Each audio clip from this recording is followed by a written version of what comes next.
So, welcome friends to this seminar. Today we'll start the second part of the seminar. Yesterday we discussed the causes of the problems and the whole plan uh, of villages and cities uh, that has been given or described in Samramana Sutradhar. So today we will be discussing the solutions of the problem in the light of this Vedic city planning and village planning. So I invite uh, our honored speaker, Dr. Niranjan Mangla ji, to start his lecture.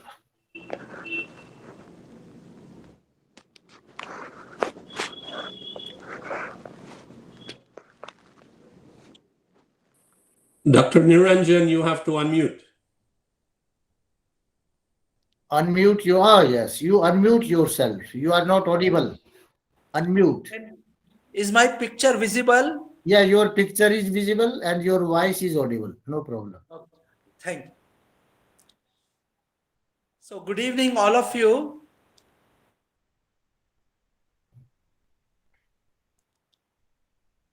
Dear friends, yesterday we started our talk with the causes of the various problems like climate change, pollution, various personal and social problems, pandemics, etc.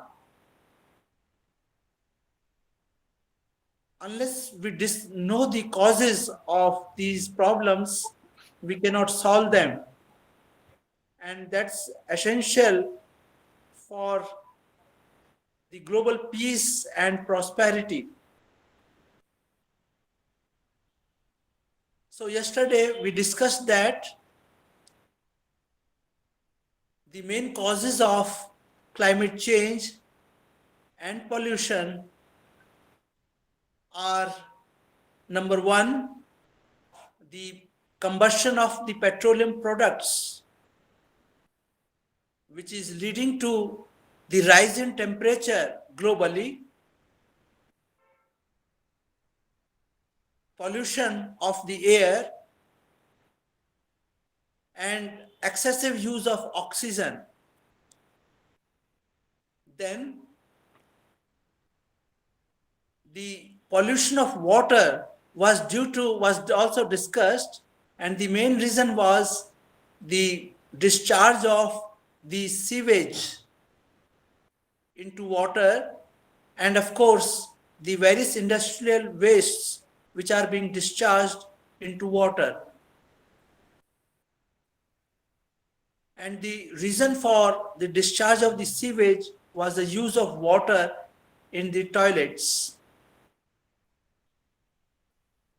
We also discussed that this climate change and pollution is also responsible for various diseases and viruses like corona. The pollution of the atmosphere, the space, was also discussed, and the reason was the electromagnetic waves used for communication. So that includes 5G, 4G, etc.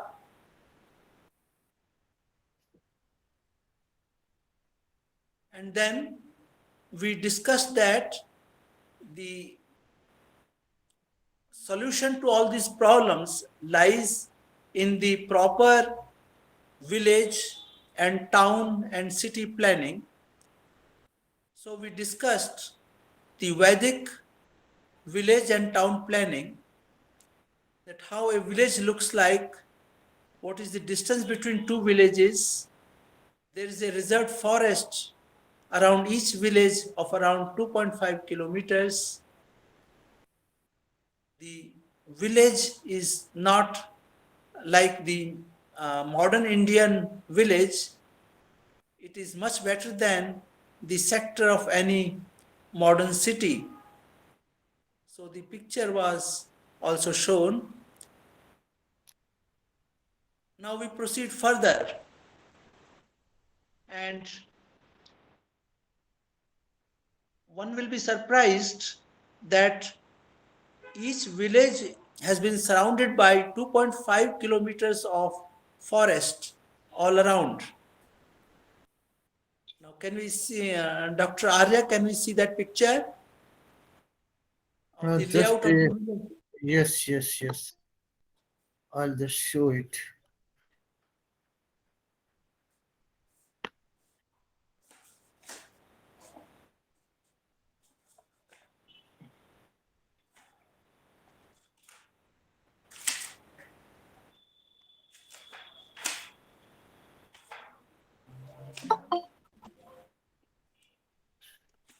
Actually, your new picture now it is. I'm having problem with this.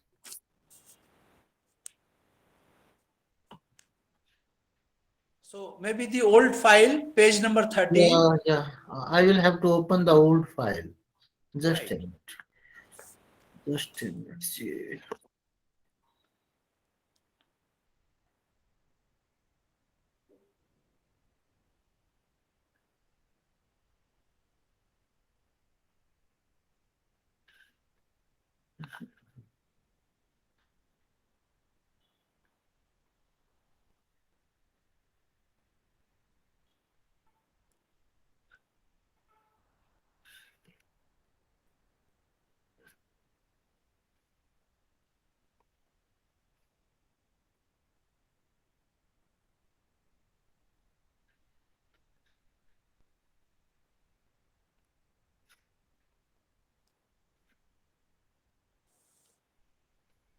Yeah, page number Page number 13. 30. Okay.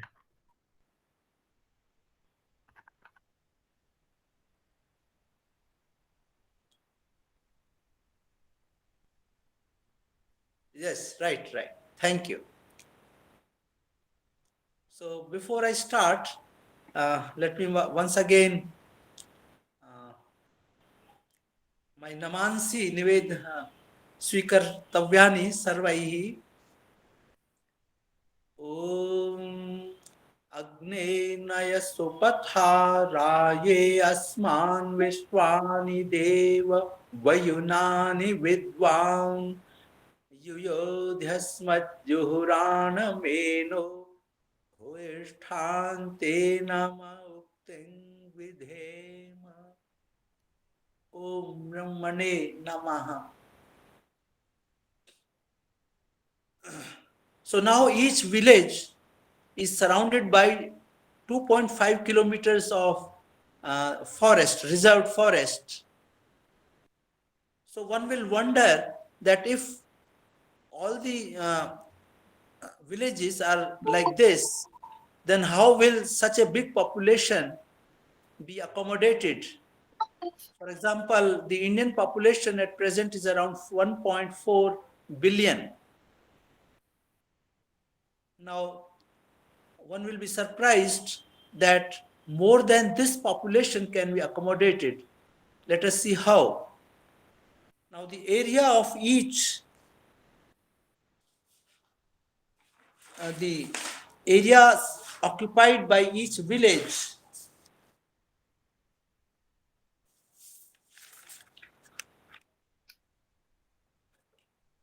along with the forest cover is 31.8 square kilometers. Now, the total area of India is 3,287,263 square kilometers. I repeat, the area of the country India is 3,02,087. No, sorry, that's there's a mistake there. Yes, it is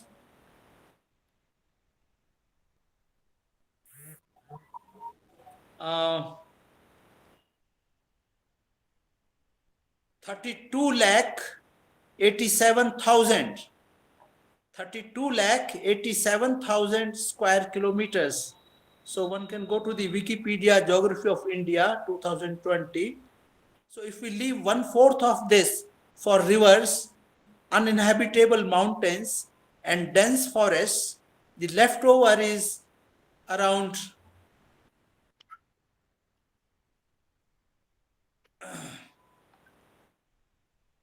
this is 24 lakhs and 64,000 square kilometers.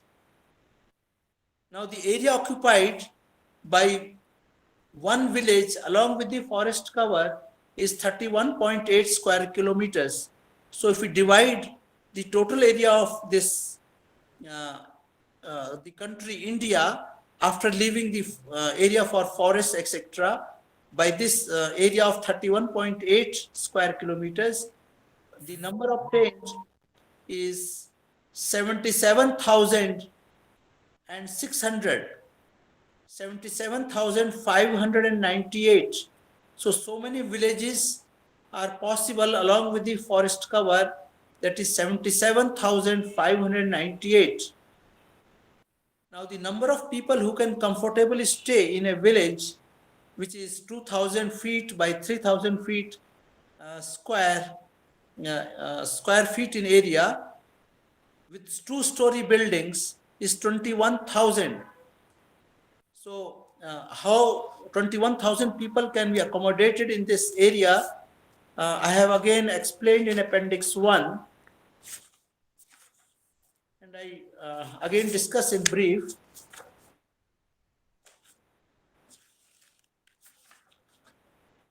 So that is in Appendix 2, not Appendix 1, Appendix 2.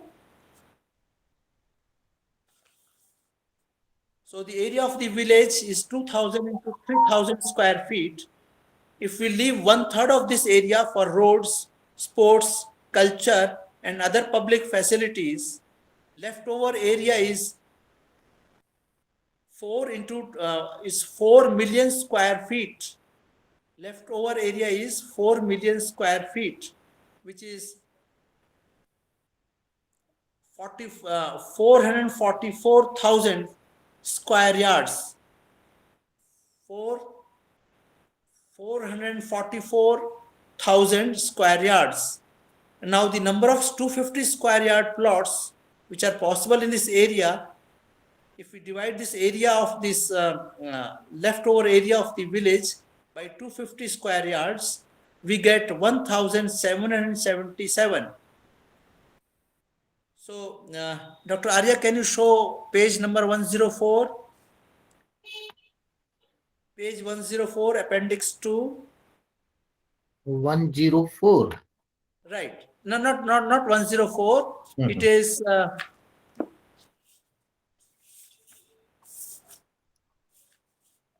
appendix.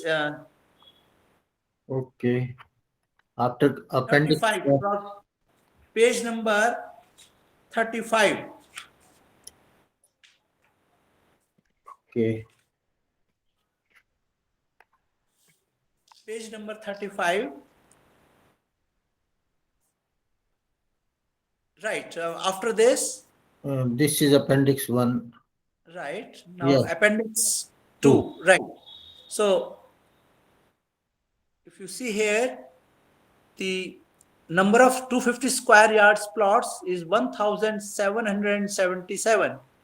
And if 12 people including children, women and elderly people can easily stay in a two-storied building in a 250 square yard plot, right? So the total number of people which can stay in these 1,777 plots is 21,324, which is more than 21,000. So that means each village can accommodate 21,000 people easily with 2-storied buildings, not more than 2. So we are not going for 3 or 4-storied buildings, and neither single story, but two-story building. So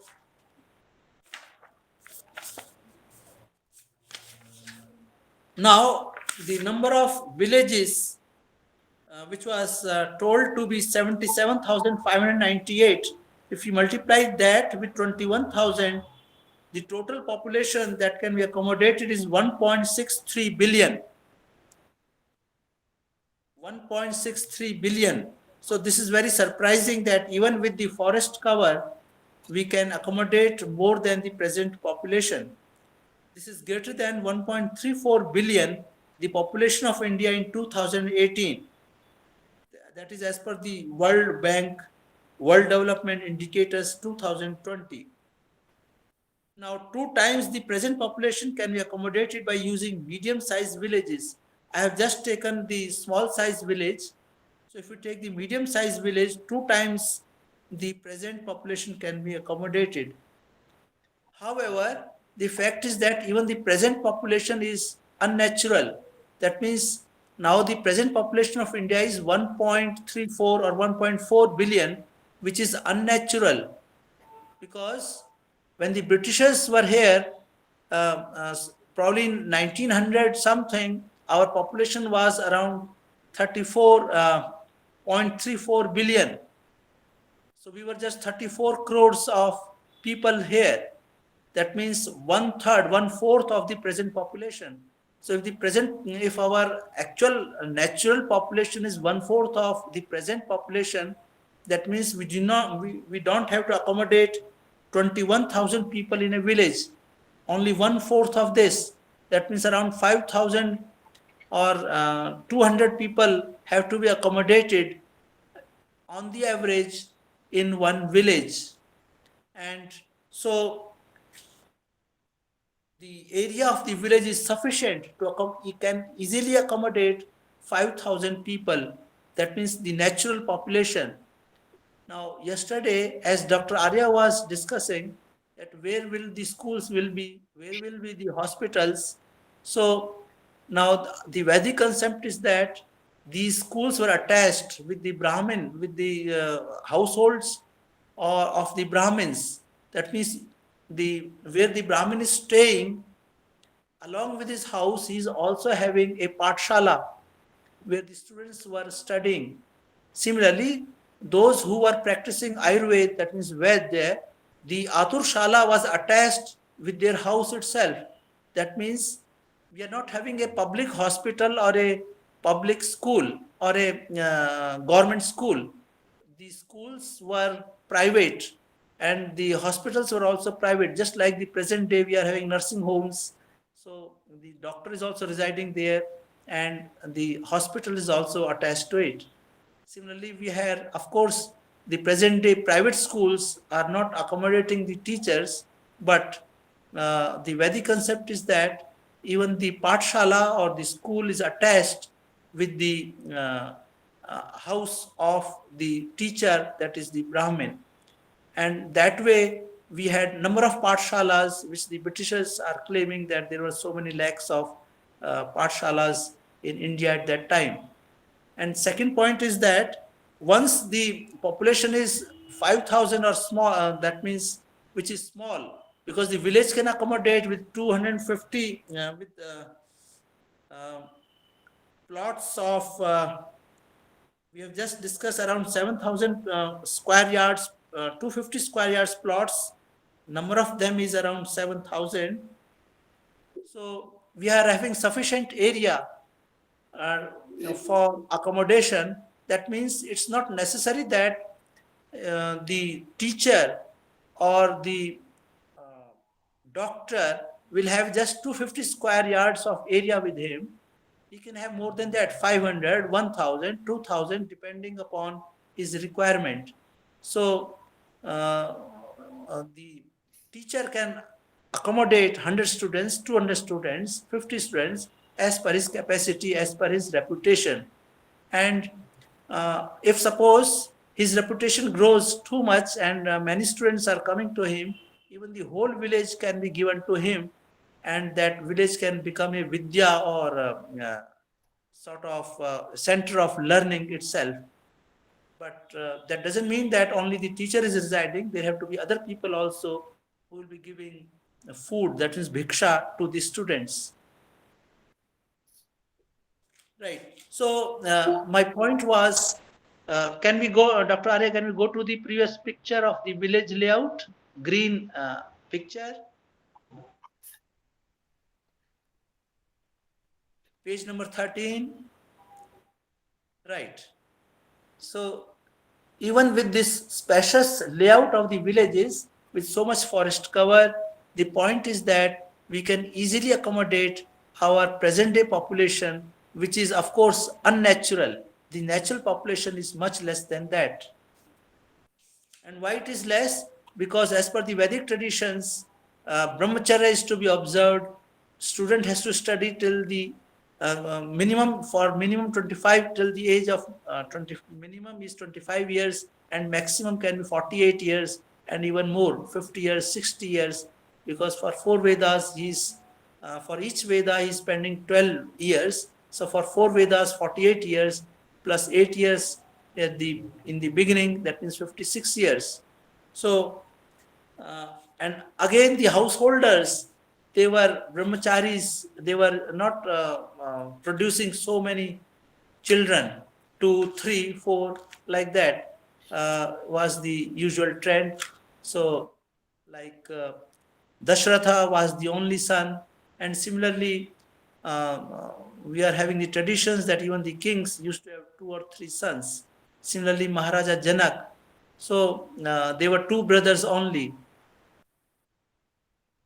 Now this tradition, of course, got distorted when the kings in the present time or 100 years back, they were just enjoying and having hundreds of wives or 50 wives like that, or mistresses. But that's not the Vedic tradition. All right. So that means the population is not an issue. Now, how this layout of the villages of the nation solves our problems, which the present world is facing. Let us see through that. So the solution to climate change and pollution, solution to global warming, excessive use of oxygen and air pollution. And this solution is the use of animal power. So by animal, I mean to say the oxen or the horses. Now 21,000 cows and 500 horses can be supported by the forest, that is 30.2 square kilometers around the village. Around the village, there is a forest cover of 30.2 square kilometers.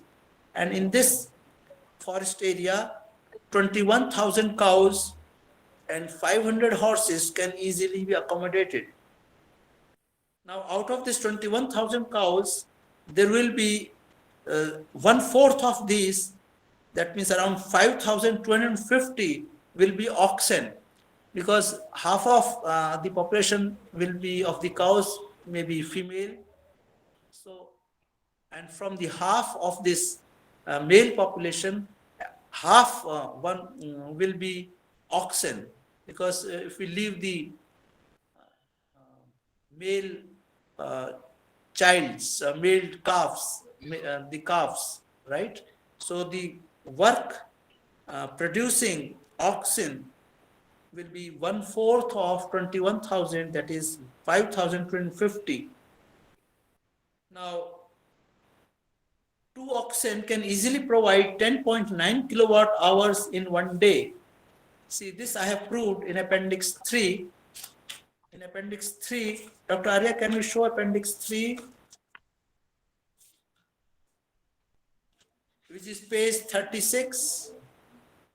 Page number 36. Right. So if we see here, the picture is not visible. It's below this. Right, here. Yes, the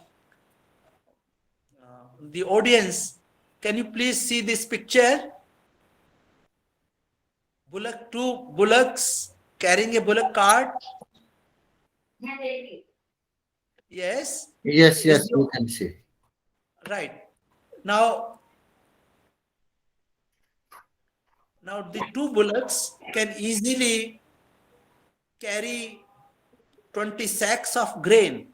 See, this bullock cart can easily accommodate 20 sacks of grain, where each sack is weighing around 100 kgs. That means we call it 20 बोरी. 20 बोरी वो आराम से इस गाड़ी में ले जा सकते हैं.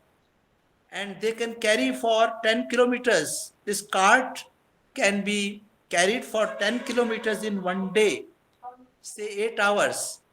In 8 hours, two bullocks can easily carry a bullock cart which is having 20 sacks of grain, each sack weighing 100 kgs. Now, if the effective coefficient of rolling friction between the steel rim of the wooden wheel of the cart and the unmetalled road is 0.2. So one can refer to the paper by Raghavan and Nagendra 1979. That means he has taken the coefficient of friction as 0.2. So with that coefficient of friction and so much weight, now I have proved that the total work done by these two bullocks will be 10.9 kilowatt hour. Right? And here I have neglected the weight of the bullock cart also. So 10.9 kilowatt hours is the work done. And this neglects the weight of the bullock cart. Only the weight of the sacks has been taken. So if we take the weight of the bullock cart, then even more work will be done. So now, if two bullocks can do a work of 10.9 kilowatt hours in 8 hours, that means in one day, so the total number of bullocks which we are having is 5,250. So the total work that they can do is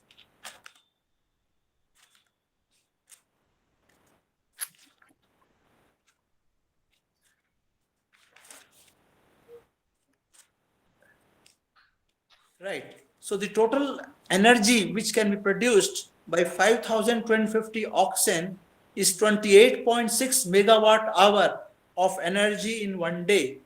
And this is equivalent to 1 megawatt power plant.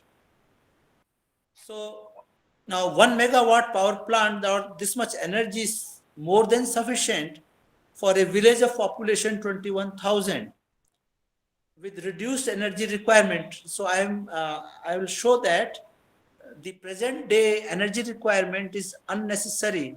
It is more than the requirement.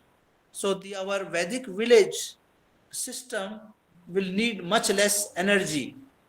So for that reduced energy requirement, this energy of 28.6 megawatt hour is more than sufficient for a village of 21,000 population.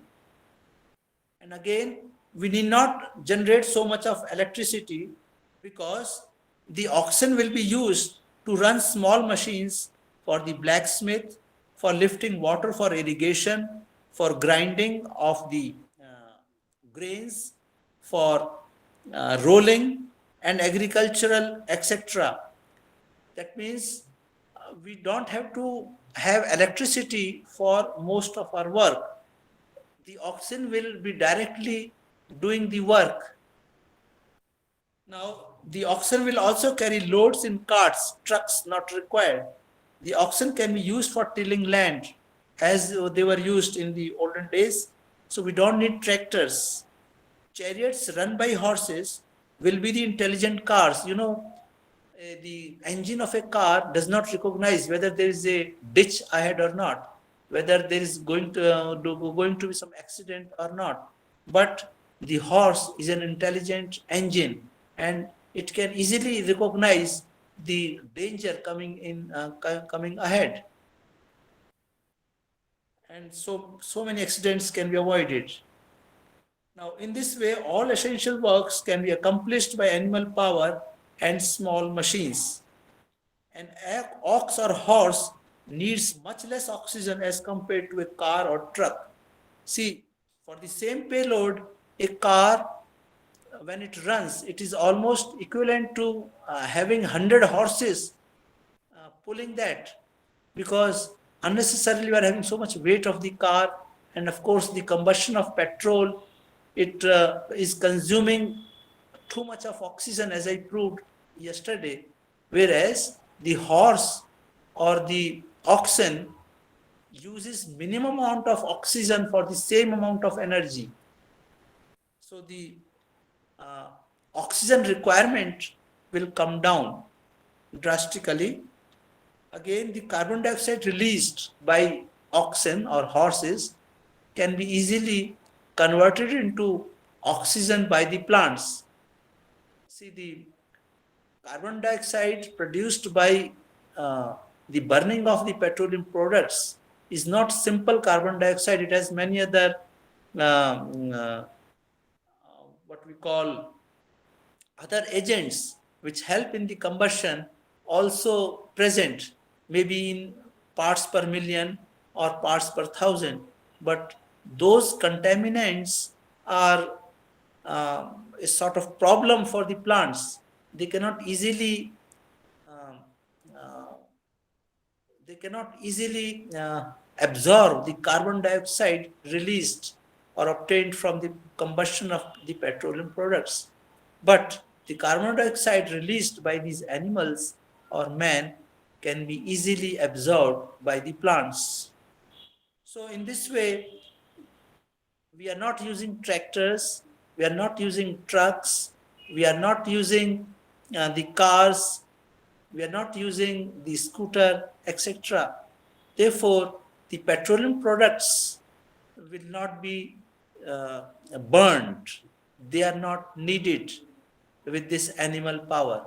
And once the petroleum products are out, that means all the global warming or the pollution or the excessive use of oxygen which this combustion of the petroleum products have caused will be eliminated.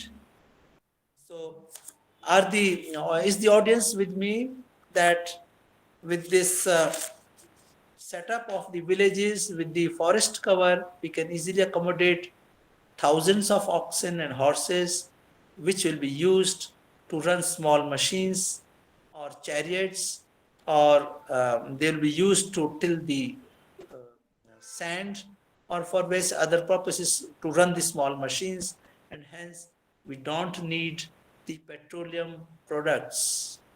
Once they are out, the climate change and pollution caused by them will be eliminated. Right. Next is the reduced energy requirement. See, with this planning, village planning, the energy requirement will come down drastically. Why? See, the ban on tractors, trucks, cloth mills, earth moving machines will enable all the villagers in getting jobs for their livelihood in the village itself. For example, cobbler, earthen potter, barber, mason, weaver, blacksmith, metal potter, goldsmith, tiller, gardener, forester, guard, physician, administrator, businessman, teacher, carpenter, chariot maker, engineer, leaf plate makers, laborers, all of them will get jobs, because now we are not having the heavy machinery which has eliminated most of these jobs, or we are not going for these plastic plates, etc. We are not going for similarly other machines. So the village will be self-dependent. That means people will get jobs in the village itself. And now most of them will be working from their homes, as I discussed. Now the present day, we think that where will be the industries be? Where will be the factories which will generate economy, or where the people will be working? In our Vedic setup, each house is a small is a small workplace.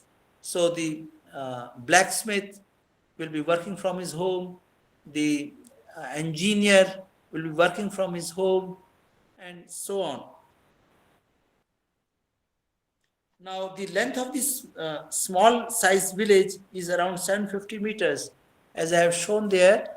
Can we again go back to this figure 1, Dr. Arya?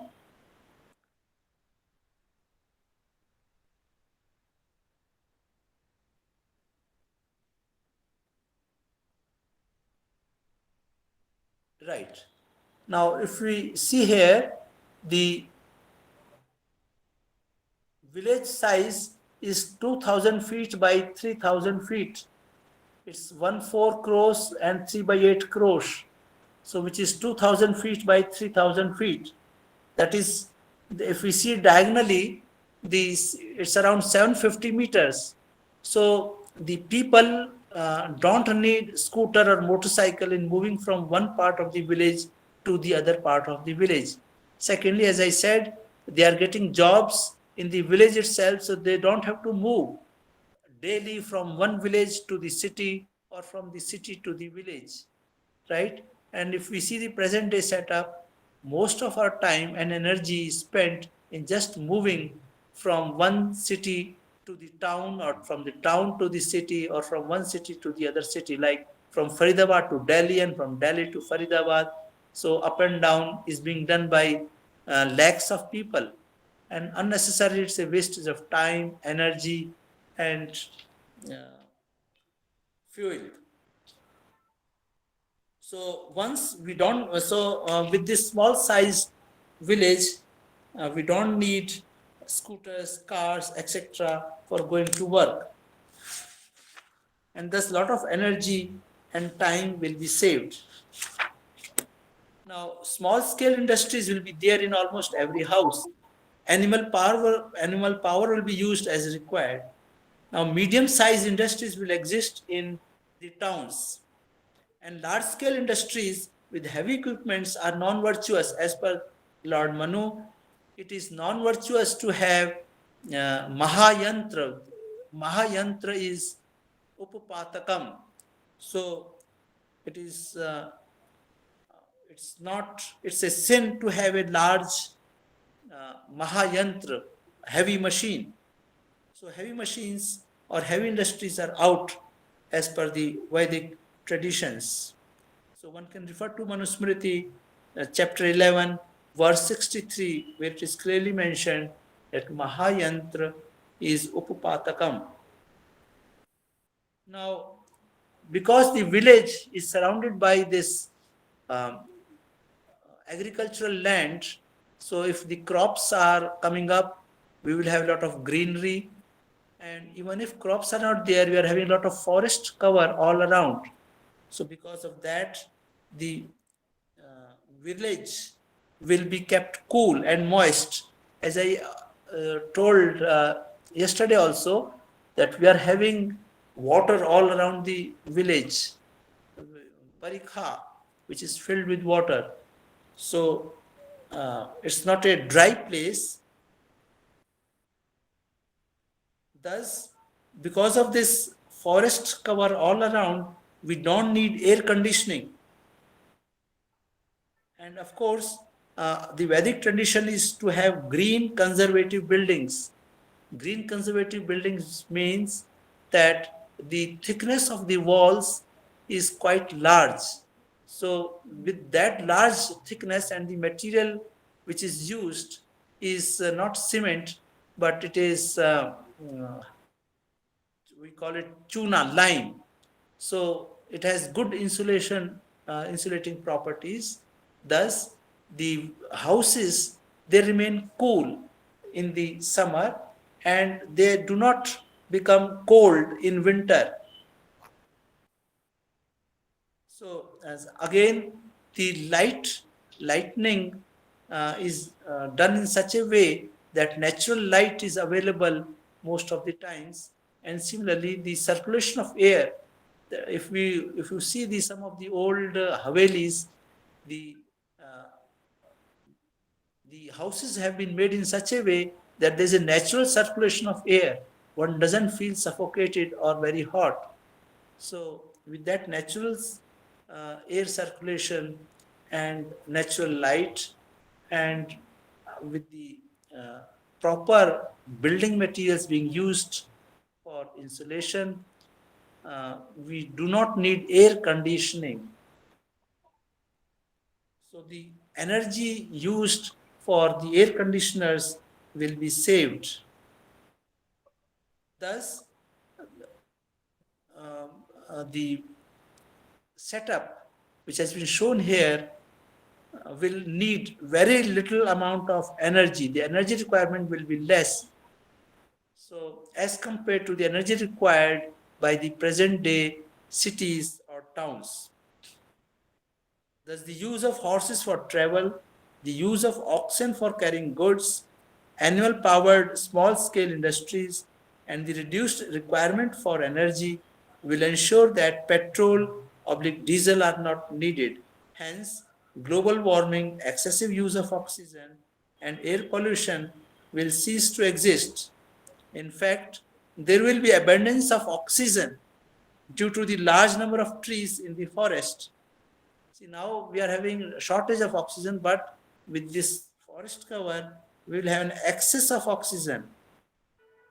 Now, engineering, ships for oceans, air and space travel can still be achieved with the environmental friendly Vedic science and technology as explained ahead. So one may wonder that if suppose we are not going for heavy machinery and all those complicated things, computers, then how we will travel across the oceans, how we will go into the space, or how we will achieve other marvelous things. All that is still possible with the environmental friendly Vedic science and technology as has been explained ahead in this paper. Now next is space. So we have talked of the air pollution and the global warming. We have eliminated that. Next is the space free of inconsistent vibrations. See, the need for mobile phones will drastically come down due to the limited size of the village, absence of travel to a distant place for work, and small scale industries with localized marketing, etc. See, why we need mobile phones nowadays? Because people are away from their home, they are traveling to the workplace from their parental place or where their houses are located. So the other members of the family are worried where he is and what he is doing, etc. Or one is one has to do a lot of this communication for his business. Now, since this is a small village, that means the size of the village is limited. One is not traveling for work. So, and also the business is localized. That means whatever we are, the people are manufacturing or developing, it is being sold in the village most of the times. So they don't need so much of communication, telecommunication. So mobile phones are not needed. And this was the case in early days also. People were doing without the mobiles. Thus, the high frequency microwaves used for communication, that means all this 4G, 5G, will not be released into the atmosphere.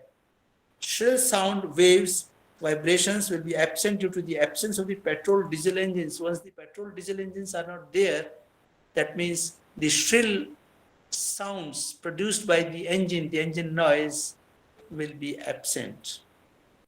Similarly, the jet engines in the skies, because we are not going to use the present day aircraft technology. We will have the Vedic technology, which is environmental friendly for air and space travel. So the jet engines in the skies will also not pollute with their noise. See, the jet engines noise is a big nuisance. We are not realizing it because it is being done 10 kilometers on our heads, above our heads. but there lot of pollution, noise pollution is going on. So with the Vedic science and technology, we will not have these jet engines. Right. I'm speaking on my own. Is the audience with me? Yes, yes, you are audible. Are you getting my point? Gigi, we are with you, sir. Yes, yes, yes. Thank you very much. So should I proceed further? Yeah, please, kindly. Okay. So the next point is now the conservation of water. Conservation of water, as I discussed yesterday, that we are using around 33 liters of water for one man in a day, and that is being polluted and wasted. Now, the reason is we are using water in the toilets. Water flushes are there, and of course, there were no water flushes before the Britishers. And now, when the Britishers came, they have started all this practice, and their practice has been adopted all over the world. We can say that it's the European practice. So, what's the alternative? The alternative is the use of sand in toilets. See, once Lord Manu says that do not throw feces into water. So what's the alternative? Alternative is the sand now left. So we can, the limited size of the village will make it easy for the inhabitants to go outside the village for toilets and bathing. There will be toilets outside the village. Sand will be used in the toilets. Now, I have also given a tentative design of the toilet using sand.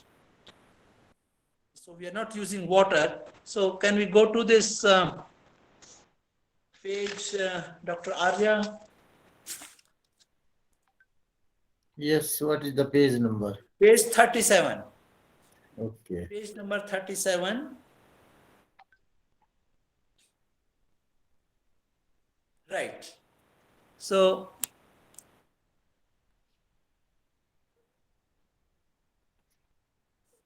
the picture is not coming in full. Can we see the top diagram? Yes, still, yes, yes. Thank you. Now, this toilet is not at the ground level. One can say it is around 10 feet above the ground level. So we are having these two pillars, right? They may be around 10 feet high, or one can say it's on the now here, this is the floor, and on the floor we are having the seat, which is, you can see a seat, and this is steel cover. The seat can be of the steel.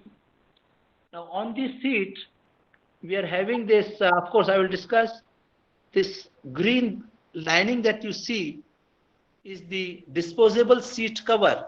See, if you have traveled in the airplanes, so when we visit the toilet, a seat cover is also given, but that seat cover is paper, paper seat cover. One visits the toilet, that he can use that, or she can use that paper seat cover, and that paper seat cover is thrown into the thrown down itself. That means it is sucked. So similarly here we are having a disposable seat cover made of waste leaf powder. See, we are having so many leaves being wasted. So from the leaf powder, this seat cover will be made, and our seat will be covered with this leaf powder seat cover. Right.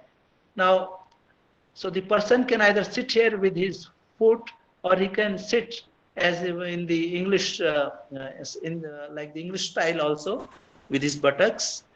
It's his choice. Now, on top you see this container. Instead of having water, it is having sand. right? And from this container, these two pipes are coming, which will be carrying this sand, granular sand, and we are having walls. So this person, after using the toilet, after going to the toilet, or after discreting, after discharge, he will just operate a lever. And once he operates the lever, these valves will open and sand will be automatically pushed into these pipes, and it will be covering this feces.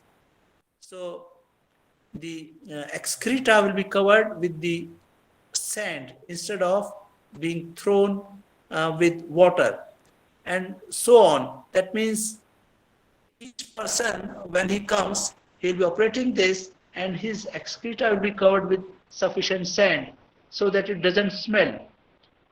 And in course of, now you see this green thing, this is again a sack, disposable sack made from leaves, etc. So the sand plus the excreta is getting filled into this sack, which is disposable. And now this whole sack has been supported in a steel, there's a steel base, black one, you see here. So this sack, and of course it is all around. So the sack has been supported in a steel type drum. And this steel type drum has been supported on these forks. If you see these forks, now the fork, what will happen is, when this sack is full, say at the end of the day, suppose each house, like one house is having 6 members or 10 members or 12 members. So this sack is sufficient for one day, that it can have so much of sand and excreta stored in it.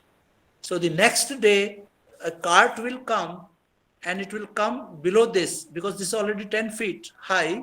So the cart will be here, and these forks will open. And once the forks open, the steel container will come down onto the that cart. So that cart can be carried by bullocks, etc., or horse. So the one does not, man has not to carry this. This container will automatically get loaded onto that cart, and that cart will be taken, and this whole thing will be dumped into the ditch. So we'll have ditches already made where this will be dumped, and in course of time, say 1 month, that ditch will be full, and it will all that excreta plus sand will get converted into manure, nice manure. Is this working clear to some extent? G. Right. That means instead of water, we are using sand in this toilet. Now, this is, of course, you can say sophisticated design for educated persons. One can even simplify this to some extent, depending on the needs of the villages or the local people. Now, now this toilet is again outside the village. Dr. Arya, can we go to the again that figure showing the layout of the village?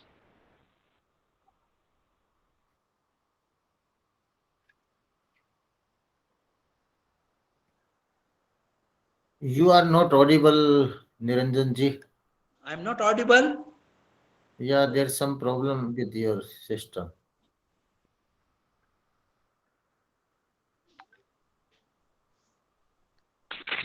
No, I am able to hear. Yeah, we can hear him, Bhairavi. You can hear him? Yes, we can. I can also hear him. Okay. Then go on, Niranjan ji.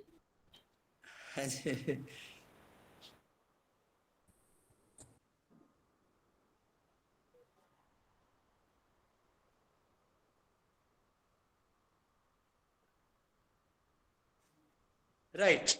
So, Dr. Arya, can you show that figure of the village layout? That same figure? Right. Page number 13.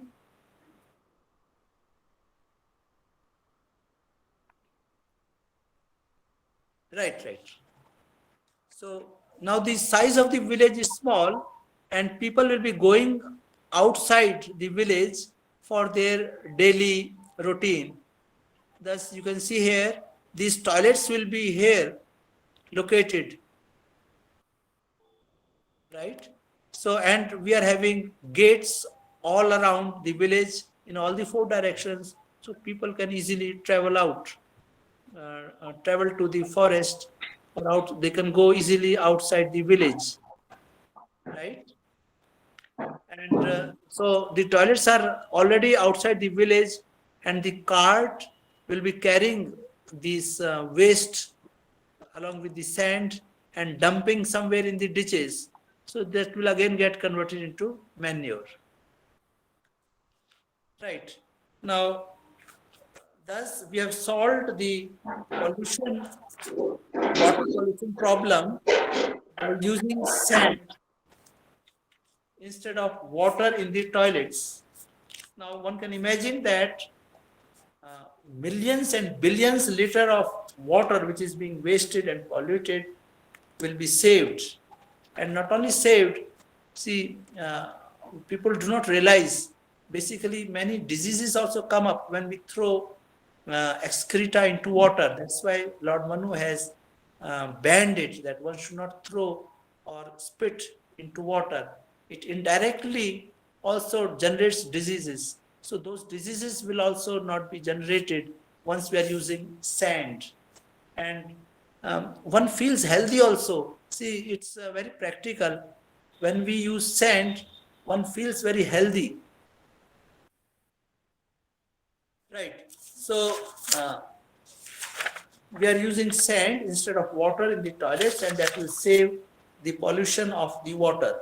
Next, we are having, see, there are other advantages also. When the people are going for their daily routine outside the village, that means they will have a healthy walk every day and to the forest. So that will keep them healthy. Pranayam will be automatically done. Nowadays, what happens is the toilet is attached with the room. One has not to travel. He just gets up and visits the toilet. That's not, it's not in tune with the nature of or the body.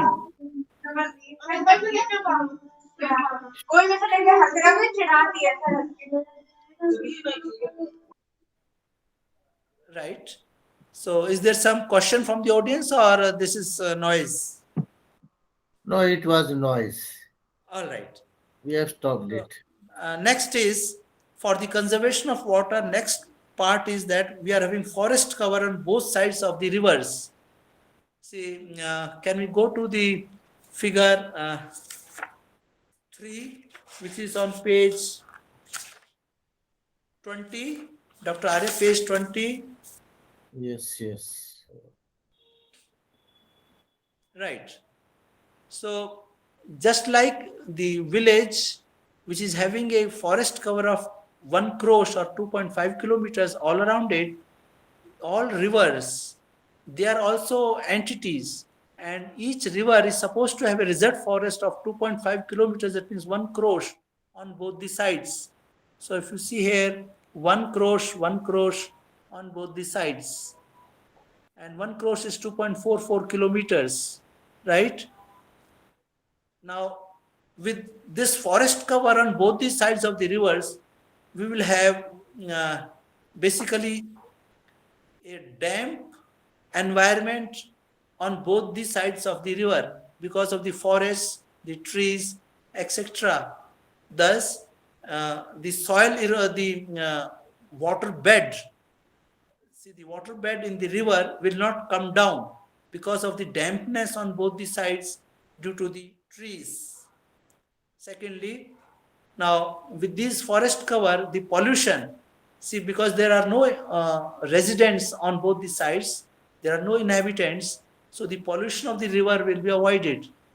And of course, the Ganda nalas are not coming because they are already out, because we are using sand now.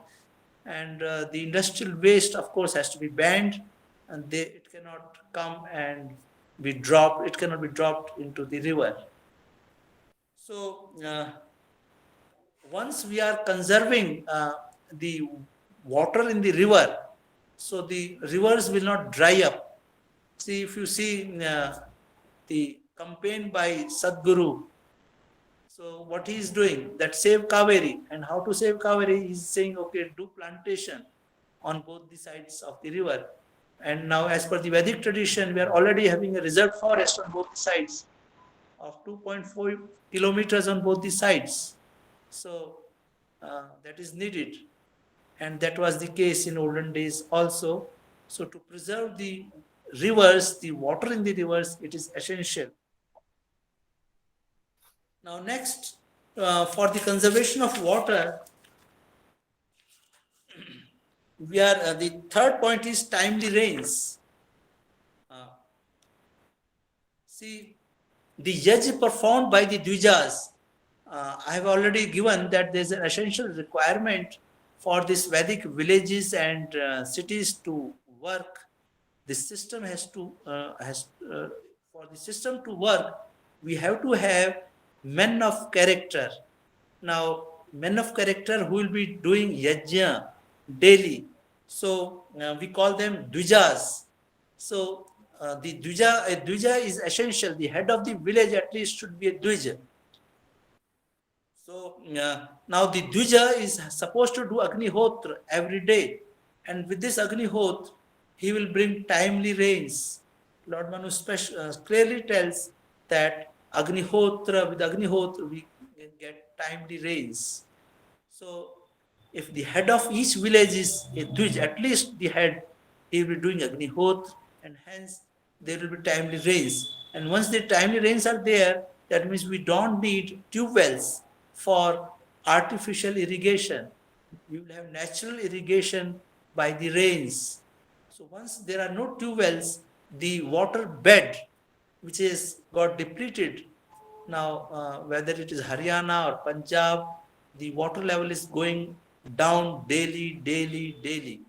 Now previously we used to have wells, say at a depth of 100 feet. Now even with 300 feet, one doesn't get water. So the water level is coming down. Why? Because of the artificial pumping of water, which is being needed for irrigation, and it is also being needed for, the cities and towns. When they are using water in the toilets, they need huge amount of water daily. So from where will that come? It is coming from the tube wells. So the artificial pumping. Now we have already avoided the use of water in the toilets, and for irrigation, now the timely rains are being used, and that's again and again Vedas mention that samayopari vrishti sat. You have to have timely rains. That's the natural thing, right? So the yajna performed by the dvijas will help in preservation of water by bringing timely rains. And because of the absence of the two wells, drinking water will be available in abundance. In this way, water pollution and its misuse will be avoided. Water for drinking, irrigation, etc. will be available in abundance. Next, yesterday we discussed that the chemical fertilizers and pesticides are a big source of environmental pollution. So with this Vedic setup of the villages and towns, we will be using organic fertilizers and organic pesticides. How? Now every village is having 21,000 cows, as I just told. The cow dung and cow's urine will generate a lot of organic manure. Sand will be used in toilets, as explained above. This will also give a lot of natural manure. Chemical fertilizers will thus not be needed. Similarly, organic pesticides will be used. In fact, the cow's urine is a very good pesticide. So they will protect the crops without any ill effects on the environment and the health of the living beings. So is this point clear, that we'll be using organic fertilizers and pesticides instead of the chemical fertilizers and pesticides. Next point is, we had discussed that there's a lot of deforestation going on in the world. Billions of acres of forest is being destroyed. Now, with this forest cover of 31 square kilometers around each village, we have, in fact, done afforestation. That means we will have a huge forest cover. So, and this is a reserved forest around each village. That means now deforestation will not be a problem in a Vedic nation. And once again, a Vedic nation or a group of nations is supposed to have Dandakaranya. Dandakaranya means again a very you can say natural forest cover where it's even difficult to walk. It's a thick, very dense forest, natural forest, which is left, which was being left by the Aryan kings, and it was called as Dandakaranyam. So forestation, deforestation will not be a problem. In fact, there will be a huge forestation with this Vedic village and city planning. Next, I come to the solution to the pandemics and other diseases. Thus, with the conservation of air, water, space, and the use of natural manure, the environment will be conserved. Pollution will no longer be there. The climate change will disappear due to the absence of the environmental pollution. The infectious diseases, corona, etc., and others will vanish due to the clean and healthy environment. Now, one can refer to the cause of pandemics and other diseases by WHO. The daily morning walk for toilet, bathing, etc. to outside the village will keep away common diseases like diabetes, blood pressure, sugar, etc. So similarly, because the villagers will be going outside the village every day for their daily routine, they will be in contact with nature. So mental stress will not trouble them. Most of the time, the cause of mental stress is unnatural living. People are not in contact with nature. Next is the solution to violence in the world. Violence which may be in the form of wars or terrorism or road accidents, etc. So what is the solution? The absence of violence towards the environment will lead to the absence of violence towards mankind. See, now we are not polluting the air, we are not polluting the water, we are not polluting the space. So the absence of violence towards the environment will lead to the absence of violence towards human beings, which is in the form of wars or terrorism or road accidents, etc. See, one thinks that because the two countries are at war because of some reason or the other, that's why there is war. But the main cause is something else. These are just the causes on the surface that, okay, I need more land, or you have done this thing or that thing. The subtle cause is man is doing violence towards nature, and that's why he is getting violence in return. So once he will stop the violence towards nature, he will not get violence in return in the form of wars, etc. Automatically, man will get the proper intelligence that he will not quarrel easily with each other, or amongst, two nations will not quarrel. Now, why the nations are quarreling, why they are fighting? Main reason is that they are not able to take care of their of the problems of their masses, which are in trouble, and then they find an excuse in terms of war with the other nations. Next is the conflict and violence between communism and capitalism will come to an end due to the absence of large-scale industries, decentralization of money. See, there's a lot of conflict in the world today because of communism and capitalism. Now, the Vedic economy works differently. As I said, we are having the head of each village. Again, the heavy equipment is out, heavy industries are out.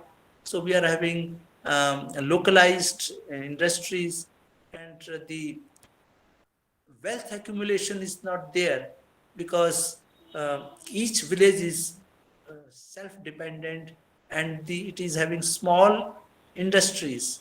So one cannot one cannot accumulate wealth at one point, right?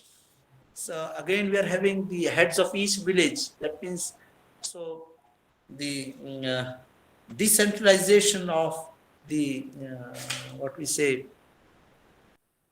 ownership is there. Thus, the clash between communism and capitalism will come to an end. And of course, as I said, we need men of character, dvijas, which is essential. Once we are having men of character who are dvijas, that means again the conflicts will come down. Now, there is only one set of human values for all human beings, that is the Vedic set of virtues. So one can refer to the fountainhead of religion by Ganga Prasad Upadhyay, where he has proved that all religions have sprung from the Vedas. There was only one religion at the beginning. So he has nicely established this in the book Fountainhead of Religion by Ganga Prasad Upadhyay. So the conflict and violence between various religious sects will end with the Vedic education. So nowadays there's a lot of conflict between various religions, maybe Christianity or Muslims or Hinduism. So some sect may be trying to establish his supremacy or its supremacy over the others. But with the Vedic education, all that conflict will end. So, which I have already said that there is essential requirement of the men of character, which are the dvijas, who will come from the Vedic education. Now, again, 15 million abortions were accessed during 2015 in India. So one can refer to the paper, The Incidence of Abortion and Unintended Pregnancy in India, 2015 by Sushila Singh and others. That means now in 1 year, 15 million, which means 1.5 crores of abortions were accessed. And now you can see that, you can say that we Hindus are very religious, we are very pious, and so on, we are non-violent. And now you see, if 1.45 crores of abortions are being done in our country in 1 year, you think we are non-violent? You think we are pious? As per the Vedas, abortion is the greatest sin that man can commit. And that's why it is Mahapatak. Mahapatak means one will be residing in the hell for thousands and lakhs of years, and where he will face all sorts of miseries. That means abortion is much worse than killing 100 of people. One may say that a terrorist has killed 100 people, but the person who is doing abortion, maybe she or he, when one abortion means he has killed more than 100. It's much worse than killing even 100 people. So who is a terrorist? We Indians are terrorists, or the other terrorists who are openly killing people? So with the Vedic education, these abortions will vanish. Why? Because when they will study Manusmriti, where it is clearly mentioned that Garbhatya is Mahapatakam, so they will avoid it. Right. Next, the end. That means with the absence of the abortions, That means we are not doing violence towards mankind. Hence, mankind will also not get violence in the form of wars, pandemics, road accidents, etc. Next, we were having, see, so many people are being killed in the road accidents. There are lakhs of people, as I discussed yesterday, as per the World Health Organization data, they are being killed and crores of people are being disabled in the road accidents. So once we are having this self-dependent villages, people are not traveling to the cities or from cities to the towns. So that intercity travel, once it gets limited, the road accidents will come down drastically. And again, with the use of the oxen for instead of the trucks, that the use of the bullock carts, etc. So the accidents will come down drastically. So that violence will also come down. So in this way, we have solved the problem of the violence, wars, terrorism, etc.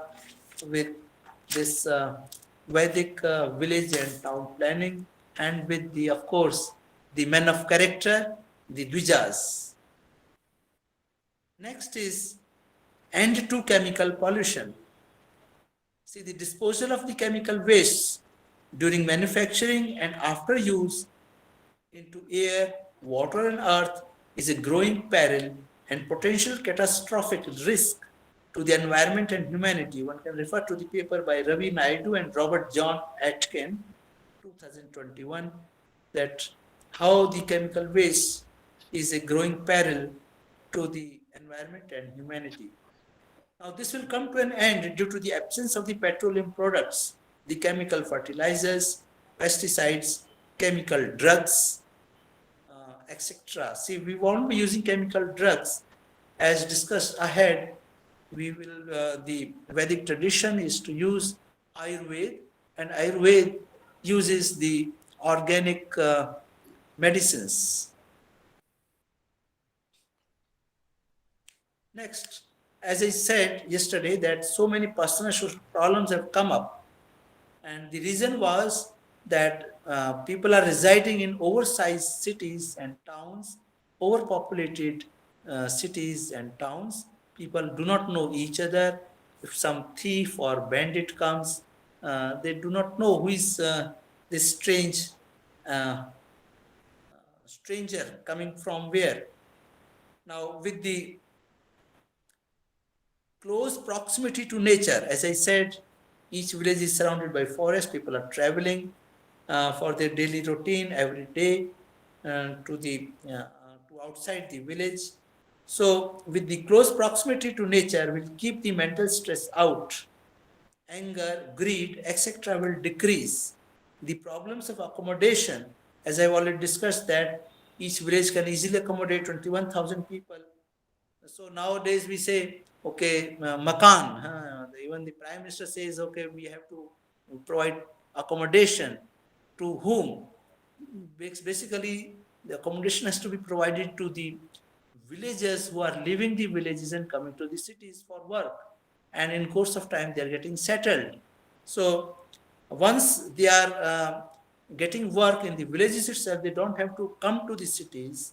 And there, as I said, 21,000 people can be easily accommodated in each village. So the problem of accommodation will not be there.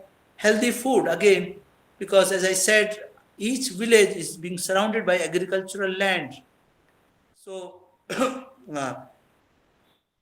we will have a lot of food being grown, excuse me, around each village. Secondly, once we are having 21,000 cows in each village, out of that, 1/4, around 5,000 will be milk-giving cows. So there will be a lot of milk available, and hence a lot of ghee or butter oil will be there. And because these cows are grazing in the jungle, so the milk will be almost like tonic. Similarly, that ghee or the butter oil will serve like tonic. It will keep most of the diseases out. It will improve the immunity of the residents. So with lot of milk and milk products available, the requirement for grains will come down, as Swami Dayanand has also pointed out. So, and that was the case in olden days. Lot of ghee was being consumed, that is cow's butter oil, right? So the food will not be a problem. Again, medicine will not be a problem because of the 31 square kilometers of forest around each village. We will have a lot of herbs being produced, and these herbs will give us so many medicines, Ayurvedic medicines will be available. So nowadays, the pharmacy, the chemical drugs is a very, very big industry, and most of these foreign countries are relying for their economy on these chemical drugs. So all that import will be avoided, and similarly the import of the petroleum products has already been eliminated. Now social crimes like theft, oppression of the woman, eve teasing, rape, extramarital conduct will come down due to the proximity, fraternity, and easy administration and control by dwelling in a proper sized village surrounded by forest. See, it's very easy to control a small village as compared to a huge, overpopulated, and oversized city or town. See, I was in America, and one gentleman was saying that it's very, his friend was some American, and he was looking after Calcutta, so some big administrator, and he was saying it's very, very difficult, almost impossible to control Calcutta or administer it. Why? Because population is so big, size is so big, there are so many problems that administration and control becomes very difficult, almost impossible. And that's why somehow the present day system is running.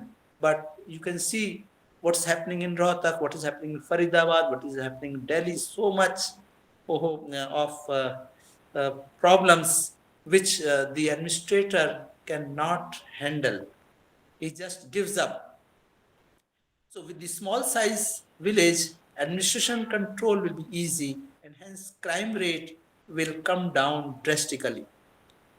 Now the problem of the orphans, widows will disappear due to the minimum accidents, wars, diseases, and terrorism. See, why there are orphans, why there are widows? Because of the accidents, because of the diseases, people are dying, or because of terrorism, or because of wars.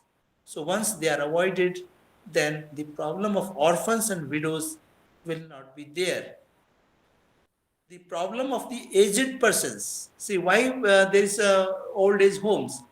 Because now the children are not looking after their parents.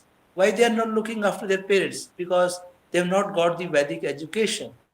They think, all right, just earning and eat and drink and be merry. So there is no life after death, and that's all. So once with the Vedic education, we will have men of character. They will look after their parents. So the old age problem will not be there. Next, see the corruption, as I said, corruption is a big nuisance all over the world. So people, see whether it is Lebanon, whether it is some African country, or South Africa, or India, or even US. See, of course, somewhere it may be less, somewhere it may be more, but the reason for this, what we call corruption, the reason for corruption is the man, because the man has lost his character. So with the men of character, the problem of corruption will be rooted out. Now the problem of unemployment will be solved as the villages will get jobs in the village itself. see I have already discussed with the animal power and the reduced energy requirement. So with the livelihood being available in the village, villagers will not have to travel to the cities for livelihood, and hence all the problems which they are facing while traveling to the cities, they will not face, those problems will be non-existent. Am I clear to the audience, my points? Yes, yes. Ji, you are clear, sir. Right. So should I proceed further? Yeah. Ji. Right. Now the basic feature of the Vedic village and city planning is that we are having a lot of forest cover around each village. So there are other advantages of the forest cover also, which I am now discussing. The other advantages of living in a proper size village with forest cover. Number one, herbs for medicines are available. Number two, cows, milk and butter oil is available. As I said, 21,000 cows are there, and out of 1/4 will be milk giving. So we will have around 5,000 cows, so a lot of milk and buttermilk or ghee will be available. Similarly, the ladies, see, this was the tradition, Vedic tradition, that in each household, ladies used to churn the curd and they prepare curd, the buttermilk or ghee. That was being done daily. That was the practice. So the mothers or the sisters or the ladies, they will remain healthy. It's a very good exercise for their intestine when they churn the milk with hand. So the ladies will be healthy by manually churning curd daily.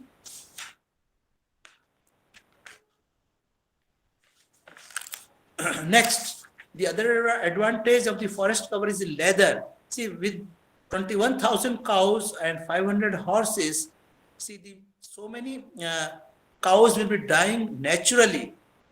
When they are dying naturally, or they are dying of their natural deaths, the leather, the hide, lot of leather will be available. So one has not to put the cow into the earth or bury it as the practice nowadays. Basically, they are meant for that after death, we can use their leather. And thus, so much leather will be available in each village that for shoes, for containers, lot of leather can be used. The leather and other natural materials like leaves, cotton, jute, twigs, etc. will be used for packaging and thus making plastics unnecessary. See, now we are having plastic containers everywhere. Similarly, for packaging, we are using polythenes and so on. So with the natural materials available, the plastics will not be required. The ban on the plastics will eliminate the plastic waste and its ill effects on the environment and health of the man, animals, and water creatures will be protected.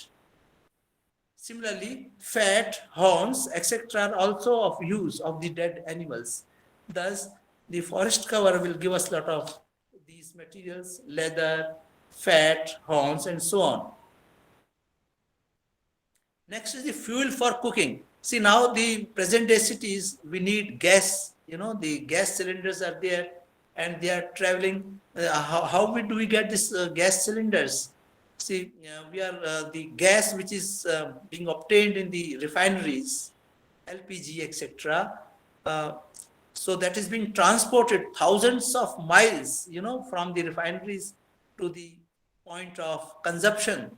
But with so many cows and horses, see, the cows will produce so much cow dung. And that was the practice in olden days also, that the cow dung cakes were produced by the ladies in all the villages, and they were used for cooking. Now the 21,000 cows will generate a lot of cow dung cakes, and they'll be used as fuel for cooking. Now the proper burning of the cow dung cakes does not pollute the atmosphere, as the cow dung is made there. See, one may say that so many cow dungs being burned will pollute the atmosphere. See, the pollution is basically from amedhya padarth, not from medhya. Cow dung is medhya. So it does not pollute. Secondly, one may say that the mothers or the ladies, they will face a lot of nuisance when they will burn cow dungs in the this chula, right, or the furnace. But the point is that if the chula is properly made, if that gas stove is properly, that oven is properly made, then cow dung burning does not harm the ladies. So there is a set procedure for that, how to use the cow dungs for this cooking. And similarly, in the Sri Sukt, Karish is supposed to have Lakshmi in it. Karish is basically this dry cow dung, and it is having the vas of Lakshmi. Why? Because it generates wealth. How? It is used for cooking and many other things. See, many Ayurvedic practices, they are using these cow dung cakes. Now, cow dung cakes are also, they can be used as fuel for the utensil making and so on.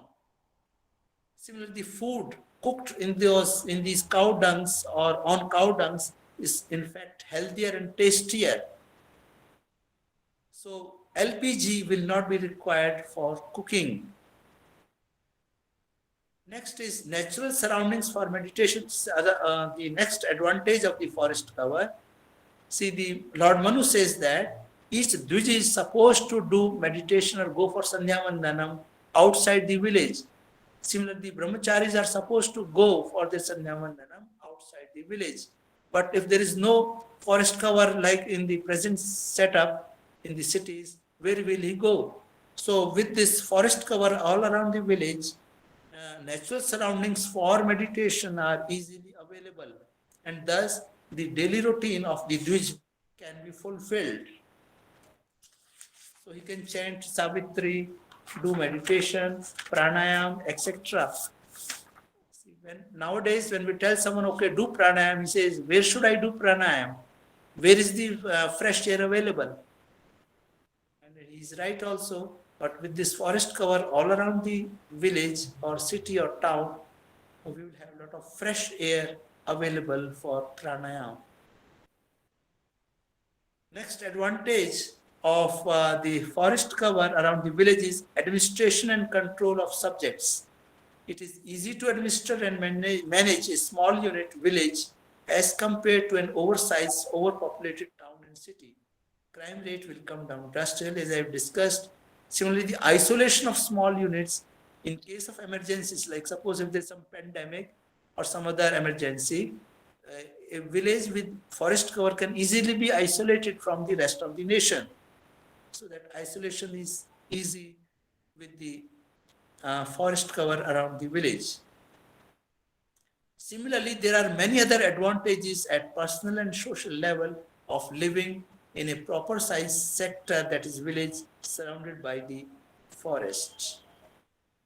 So I have discussed that how most of our problems will be solved with this Vedic village and city planning, and of course with the use of animal power and with the man of character.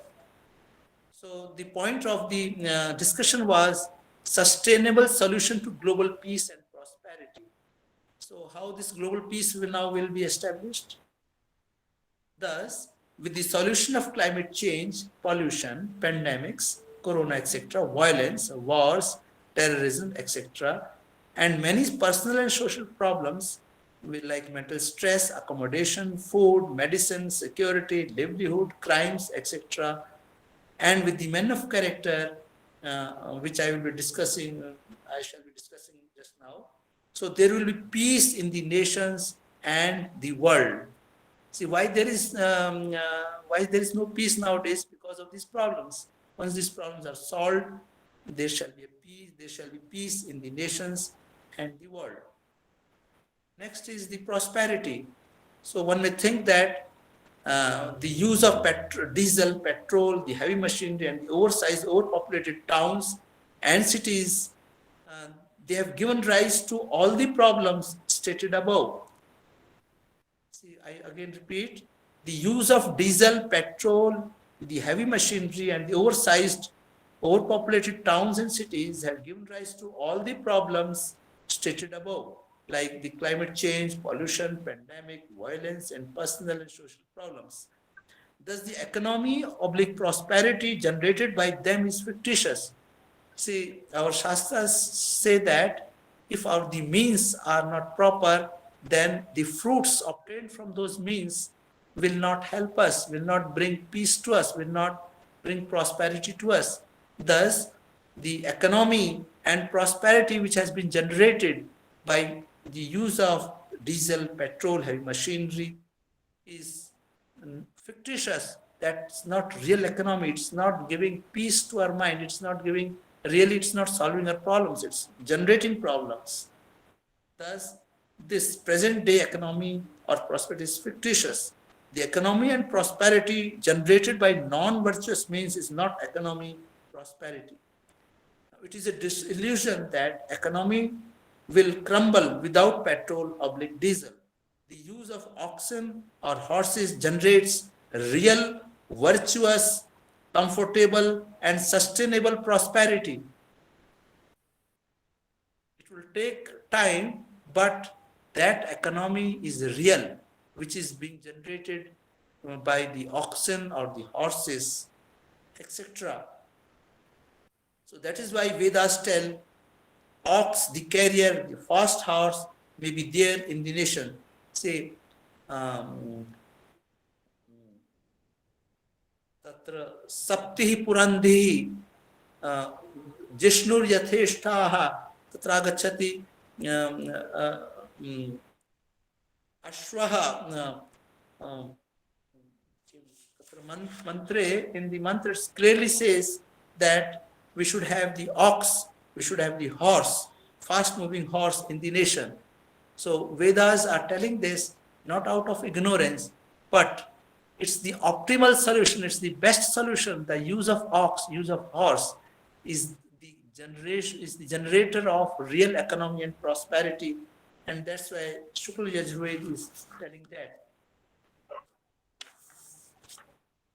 Right. So now next is air and space travel, self-defense and medicine.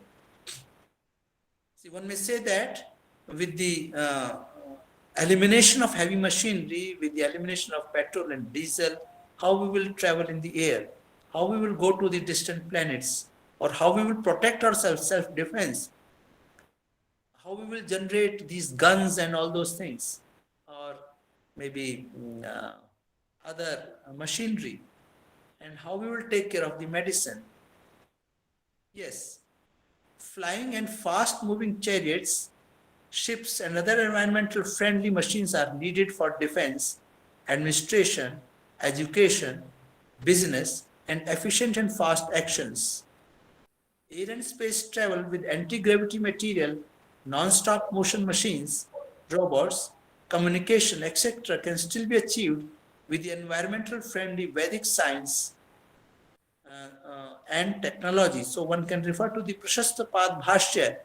Prashastapad Bhashya is basically the Vedic physics and chemistry, and so much one will be surprised, astonished, so much delicate the principles have been laid out. So the fundamental particles are only 5, not 63 as claimed by the modern physics. So which are those 5 fundamental particles? Just refer to Prashastapad Bhashyam. Similarly, the Vedic technology, you can refer to the Samrangana Sutra Dhar, where in the machine chapter, so many machines have been described. So similarly, the process of generating or creating this anti-gravity material has been clearly discussed in the Rasayan Shastras. So the Khechari Gutika is famous there. So what is this Khechari Gutika? It's a material, very small amount of material, which when kept in the mouth will make the man fly. Similarly, if it is generated, generated with a high capacity, then it can carry more payload. That means when it implanted into the plane, it will make the plane fly, right? So this anti-gravity material has been clearly mentioned in our Rasayan Shastras, how to make it and how to use it. Similarly, the divine weapons like Agneastra, Varunastra, etc. for self-defense. See, one thinks that nowadays we are having atomic bombs.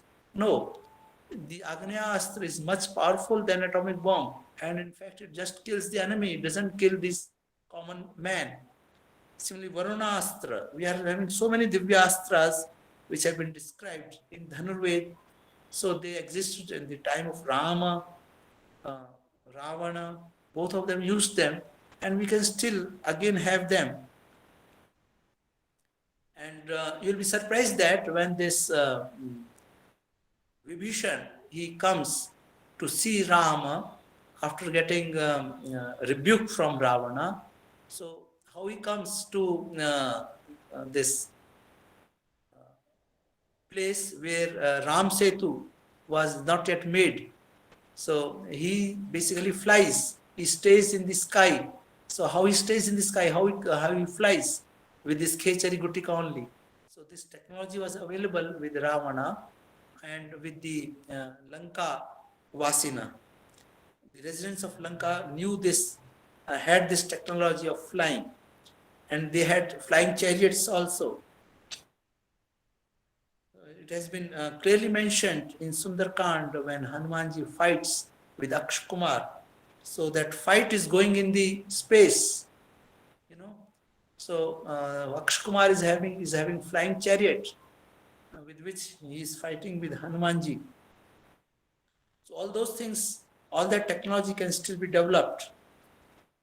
Similarly, all diseases can be suitably cured using Charak Samhita, Sushruta Samhita, etc. of Ayurveda, which goes hand in hand with nature. So the chemical medicines are not required. So in this way, air and space travel, self-defense and medicine are still possible with the use of animal power, small machines, with the use of Vedic science and technology, which is environmental friendly. So the people sitting in the village itself can develop that anti-gravity material with use of cow dungs, medicines, etc. One has not to go for complicated heavy machinery to design that. Yes. Now the essential requirement for this system to work, this Vedic village and town planning will work. In fact, any system in the world will work only if we have some people of character, men of character. A just and virtuous head of the village is required who will ensure the welfare of the inhabitants without prejudice. See, if the head of the village is corrupt or is having extramarital relationships or is himself doing things which are against the social norms, then how he will protect the village? And this is also one of the reasons why villages are leaving the village, because in the village they are not getting the proper environment, security, etc.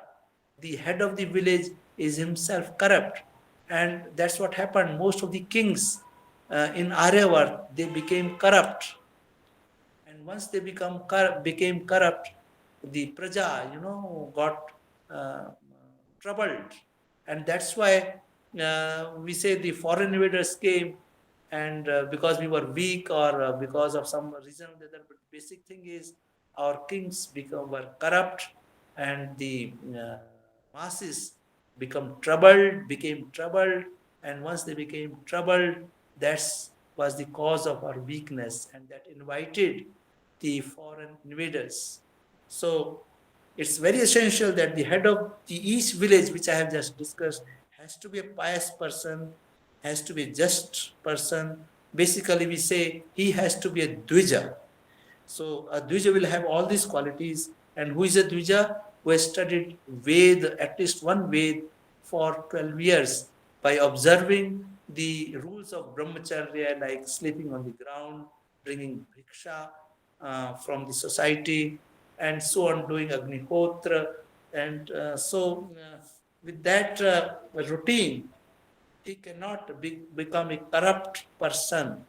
So the Kshatriya, or the head of the village, must be a Dvija.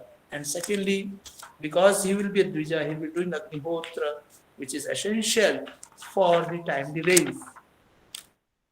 Then the thing is, and with the timely rains, 2 wells will not be needed. And this is a big problem, that the forced pumping of water from the ground has given rise to so many problems. One can refer to the International Commission on Irrigation and Drainage. So for natural rains, the Agnihot performed by a Dvija is a must. And for that, the head of the village should be a Dvija. And that's why Lord Manu says that the Kshatriya must be a Dvija. Right. Similarly, we should have other Dvijas also, like the businessman, the business class, or the teachers, the Brahmins. They should also be Dvijas.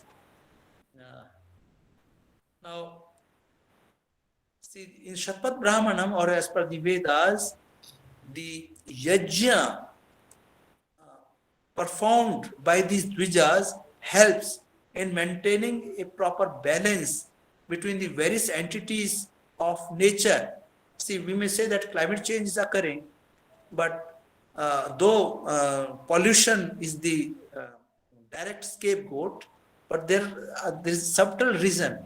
People have stopped doing the yajnas, Vedic yajnas, yagas, like Som Yag, etc., which help in preserving the balance between various entities, various forces of this nature, of the universe, and which is clearly mentioned that these yajnas help in maintaining the balance between the various entities of nature.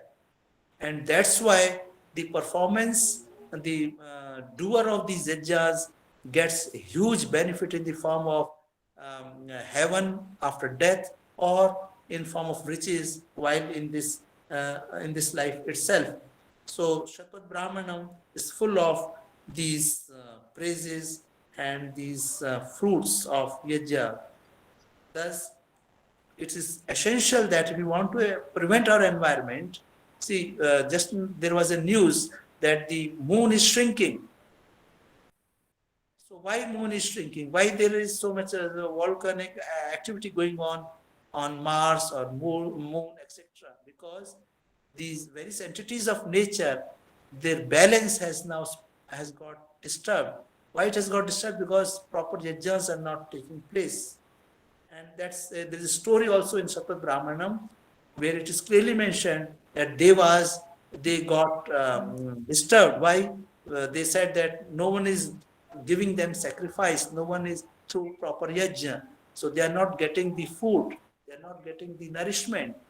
And that's why they have got disturbed. So it's essential that yajnas have to be done once again by the Dvijas. So in this way, essential requirement of this Vedic setup, Vedic village and town planning, for it to function properly, is that the head of the village should be a Dvija. Right. So now, I think Niranjan ji, you have given a very exhaustive talk and cited an alternative to the modern day system based upon the quotations from Manusmriti and Vedas. So he also tried to suggest that how the animal power can be utilized in running machines and all these things. And there are some scholars who have done some experiments with the bulls running dynamos, and those dynamos, they are producing electricity for that particular household. Similarly, the cow dung, if it is stored in a pit and then it produces methane gas, and through methane gas, Rajiv Dixit and others, they have done experiment that even that methane gas can be utilized as an alternative to LPG and running cars also. So there are so many alternative solutions to the modern day problems, and because the modern day system and the technology and all these fertilizers and everything, they are creating lot of pollution, and this technology is not eco friendly, but based upon the manure and this uh, uh, ancient Vedic system technology, we can have we can develop so many alternatives to the modern day system, which is more eco-friendly and which will keep our environment intact, which will also keep our health intact. So the need is to do more and more research work by the scholars and scientists in this direction, so that a proper alternative, because in this environment of high technology and all these things, no doubt through Vedic system also we can develop high technology, but the people may not like to go into that 18th century era or 19th century era, but there are certain solutions that can be brought in this society, which will be an alternative, a proper alternative to the modern day system, and which can make people's life comfortable and more in eco-friendly environment also. So a very elaborate discussion has been done by Dr. Niranjan Mangla on the basis of this Vedic or ancient system that was suggested by our seers, or some guidelines have been given in Manusmriti and other things, because the Manusmriti says the filthy things neither should be burned nor should be thrown into the water. So he has given an alternative of a sand toilet. Similarly, Manusmriti says that Mahayantram Upapatakam, these big industries, big yantras, they are problematic. They are creating disturbance. So the small scale level also, the industries, the machinery can be developed, which can help us in making, in going our life easy and more eco-friendly. So I think Ish Narangaji and some others may also like to ask certain questions. Now the house is open for the question answers, and I invite first Ish Narangaji to ask questions or give his comments. Thank you, Excuse me, sir. some part. Thank you, Dr. Ravi Prakash ji. Yeah. First of all, to thank you for having organized this webinar on a very innovative topic. And thanks to Dr. Niranjan Mangla for a very comprehensive talk on this. I couldn't join yesterday because of certain problems with me. I don't know if I have certain questions in my mind. It's possible that they might have been addressed yesterday, but if I'm repeating, then please excuse me. I'll be very brief. One thing you said, sir, that each village will have its own school, its own Pathshala, where the head of the village or the Dvij or the Brahman, learned Brahman, will be doing the teaching job, and there is no need for collective schools and collective colleges and all those things. My apprehension is, where will there be a uniformity in education?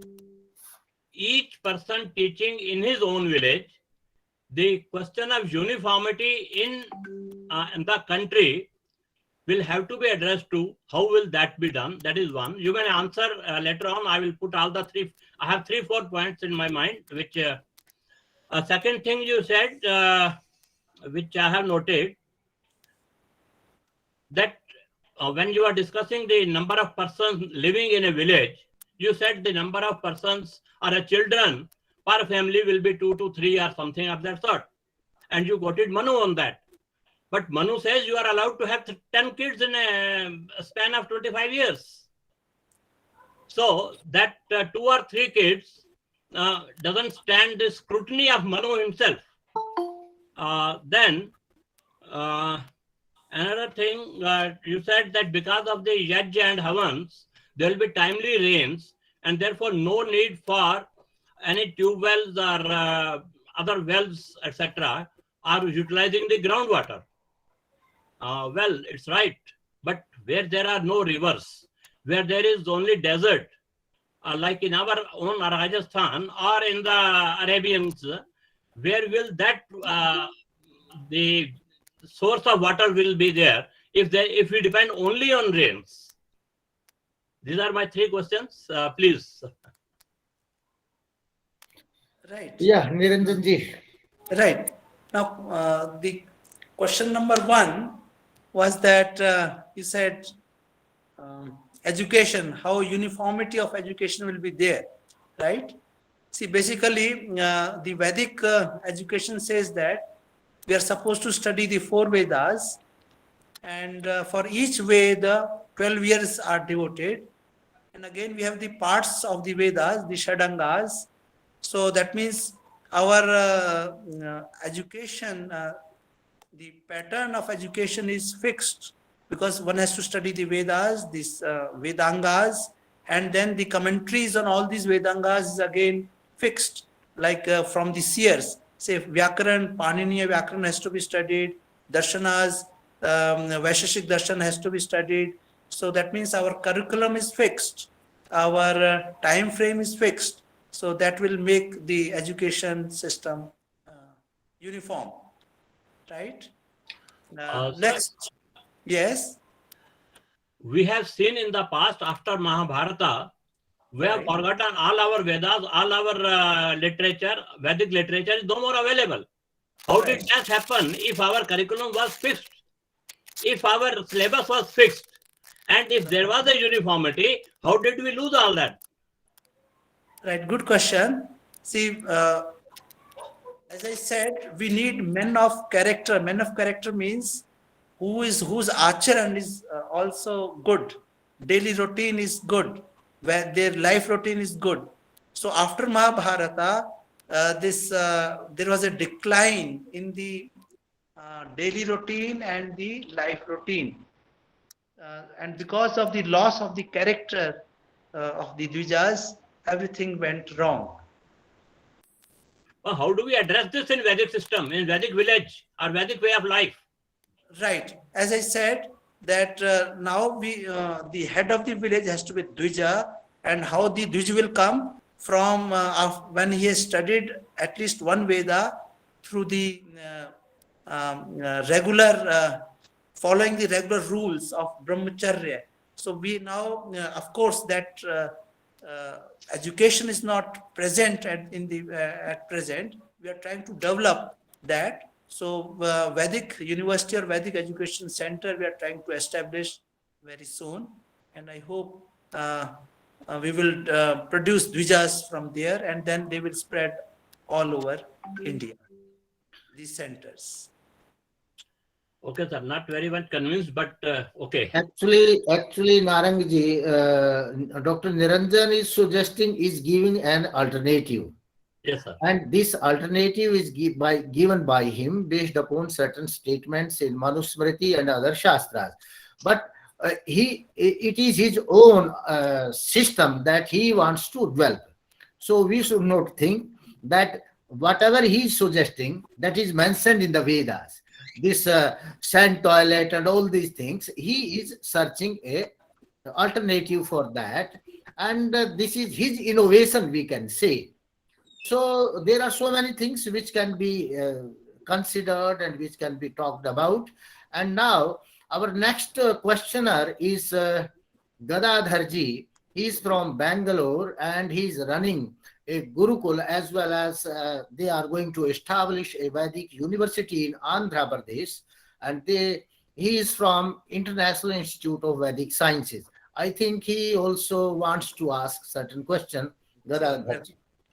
Yeah, Namaste, Ravi Prakash ji, Dr. Ravi Namaste. Prakash ji, and Namaste, Niranjan ji. So I think yesterday I missed the session due to travel, and then today I joined. So yeah, a couple of things. I agree with Niranjan ji that each village should have a Gurukul, and then Ish ji also asked that how uniformity will come. I think in my study and then the exposure, pre-British, when we had our own Gurukulas systems, more than 6 lakh Gurukulas in India, I don't think it was on uniformity. It is basically skill based, and then whichever Guru taught his skill to his Shishyas, maybe that was where we were having multi skill and then multi kind of a Gurukula system. And then I think that may be one definitely a good solution, because uniformity in education is failing. We are not leading it to anywhere. That many people may not agree to this, but we are used to this kind of education. So we are also experiment through a Gurukul where we can bring in based on what skills we want to build among our children. So character is the most important thing which Gurukula used to have. Even if we educate a lot of people and then there is no character, then it will not lead us anywhere. So that's one good point I like.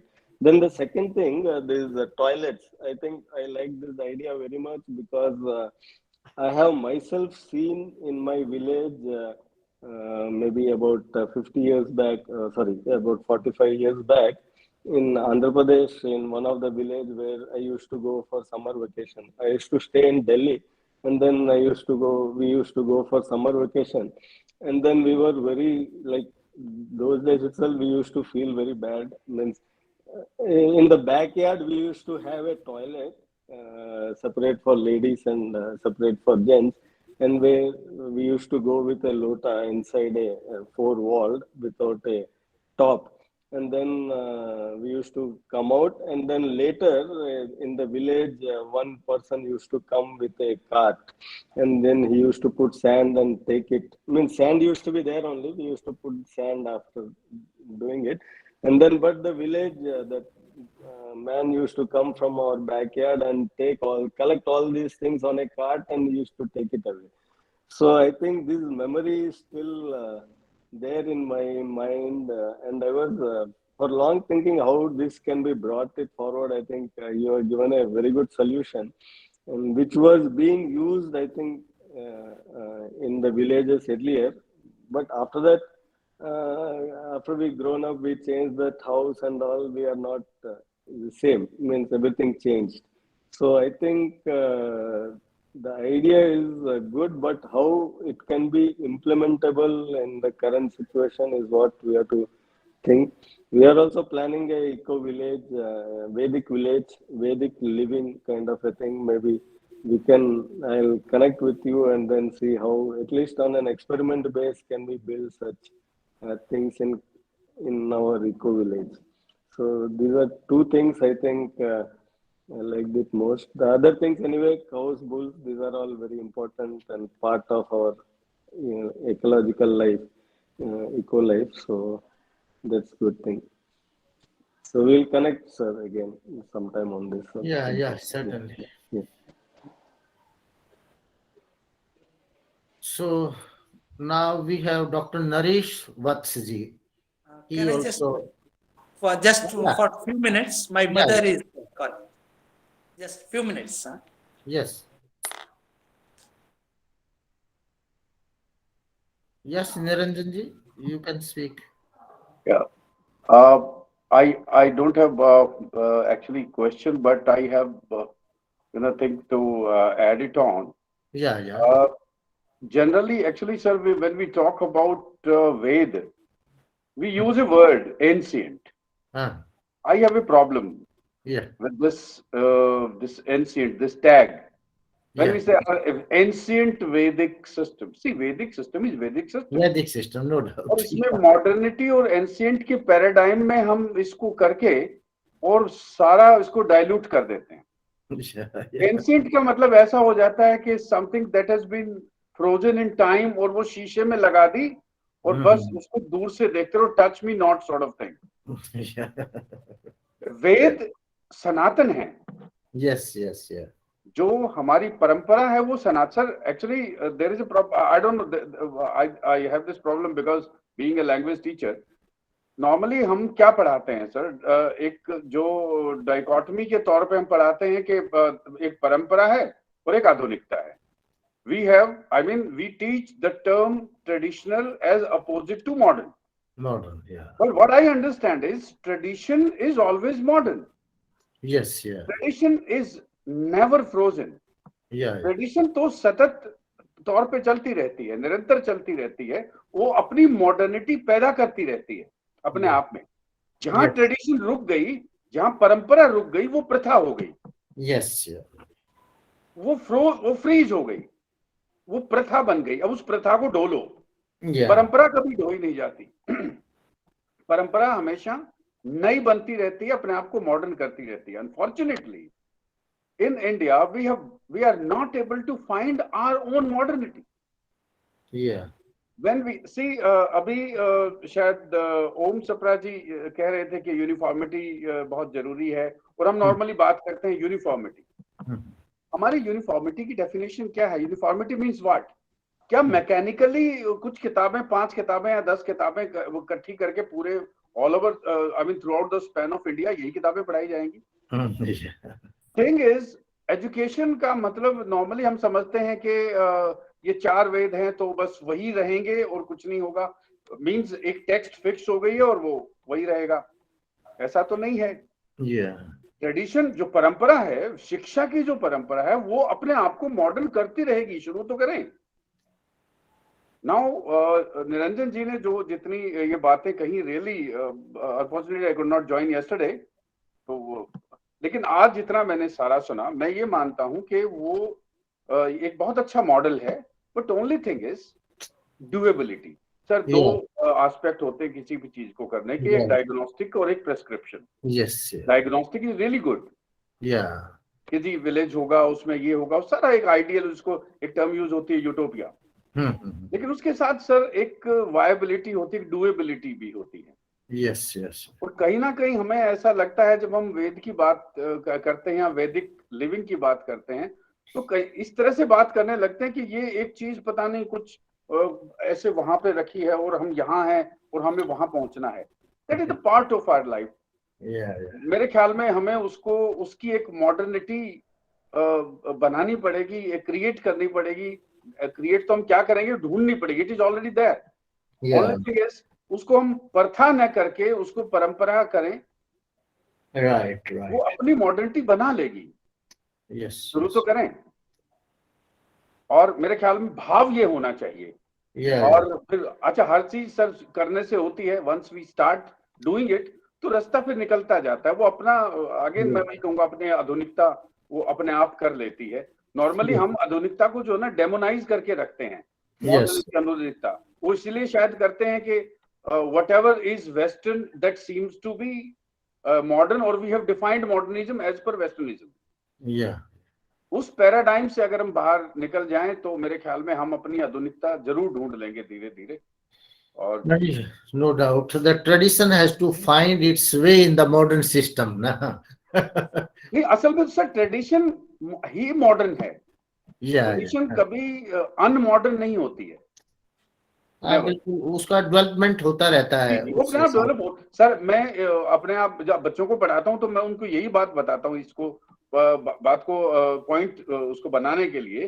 किसी शादी है, यानी कि विवाह की एक tradition है, परंपरा है, वो चलती रहती है। लेकिन क्या होता है, मैं बच्चों को कहता हूँ, तुम अपने दादा दादी की शादी के कोई अवशेष बचे हों, कोई उस टाइम पे एल्बम तो कहाँ बनती थी, लेकिन जो तस्वीरें खिंची हों कुछ इस तरह से, वो देखिए। फिर अपने माँ बाप की शादी के जो बच्चे हों यादें, वो क्या होंगी, that will be in the form of, definitely उनके माँ बाप हमारी उम्र के होंगे, तो हमारे उम्र में वो एल्बम बननी शुरू हो गई थी, तो आपको वो दिखेंगी, और फिर वो चेंजेस भी दिखेंगे। फिर अब तुम लोगों की जो बच्चों शादियां हो रही हैं, अब जो 22-25 साल के 23 साल के बच्चे हैं, तो तुम्हारी शादियां हो रही हो, वो हेलीकॉप्टर यानी कि ड्रोन टाइप के शॉट और वो वीडियोज और पता नहीं क्या क्या, सो एवरीथिंग चेंजेस। तो शादी एक परंपरा है, लेकिन शादी अपने आप को मॉडर्न करती रहती है। विवाह की जो परंपरा है वो अपने आप को मॉडर्न करती रहती है। इसी आज का विवाह और आज से 50 साल पहले रवि प्रकाश जी का विवाह जो हुआ था, तो उसमें और फिर इनके जो पोता पोतियों का होगा, आप देख लीजिए, विवाह तो परंपरा तो वही है। It is modernising, it keeps modernising itself. तो इसी तरह से शिक्षा भी कर लेगी, वैदिक शिक्षा भी मॉडर्नाइज कर लेगी। Problem is we have to get rid of that mechanical system which is there, और उससे हम कोई ना कोई उसका तोड़ ढूंढना पहले जरूरी है। इकोसिस्टम जरूरी है सर बनना।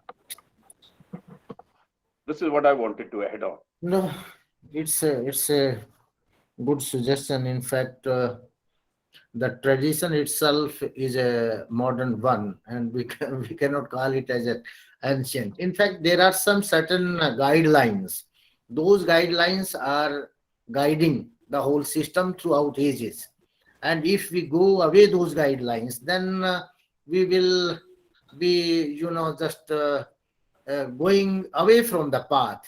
And sometimes that may not be so advantageous for us, that may be harmful, because the technology we are adopting these days, just like this modern day technology, it is no doubt going to benefit us in in our personal way of life, but it has its adverse effect also in environment and all those things, and that has made the life of human beings and all other living beings difficult. So the need is to find out some alternative to it, so that this whole ecosystem may be preserved. So now we have Om Sapraji. He is a retired magistrate from Delhi. I think he also wants to have his comments or raise some issue. Yes, first of all, I salute all my colleagues here, all my friends here. First of all, I will say I agree with Dr. Naresh. I only will say that a society which is static or which is in inertia cannot progress. Every rule and every society has to be developed only with the daily, day-to-day progress. That means we have to be mobile. Even Arya का जो अर्थ है ना, आर्य रिगतो धातु से बना है, मतलब what is गतिशील. आर्य मीन्स गतिशील, जो समय के काल के अनुसार आगे बढ़ता है. तो we have to leave the world static, we have to be progressive. अच्छा, नंबर 2, निरंजन जी जो है, he has spoken very well and it was very exhaustive, in was very amazing, very wonderful lecture. Only one question I have got for Niranjan ji. He said when people will study Vedic studies, Vedas, there will be no chances of disobeying parents. The elders will be looked after by the children. And secondly, there will be no corruption. My question is, if something is such so foolproof, then how the Ramana was emerged, how the Duryodhana was emerged? They were all studying the Vedas. Even in our present Gurukuls, I find so many acharyas which are acting immorally in so many manners. I have visited 2 Gurukuls recently, one in Noida Gurukul. They are providing computers also and well-managed Gurukul along with other studies. Secondly, I recently went to Bijnor. In Kanam Ashram Gurukul, I also went. They are all providing latest techniques. Even in Bijnor, there are 85 girls. They are providing Vedic, all studies, darshanas, Nigantu, and also the computer system. Then where the fault lies, I think there has to be some parallel monitoring system, so that a person who has studied all the day, all the life Vedas, still he is not obeying the moral rules and not doing the well for society or the family. So there has to be some parallel system like monitoring of the system or a check and balance system, that has to be there. What is the solution?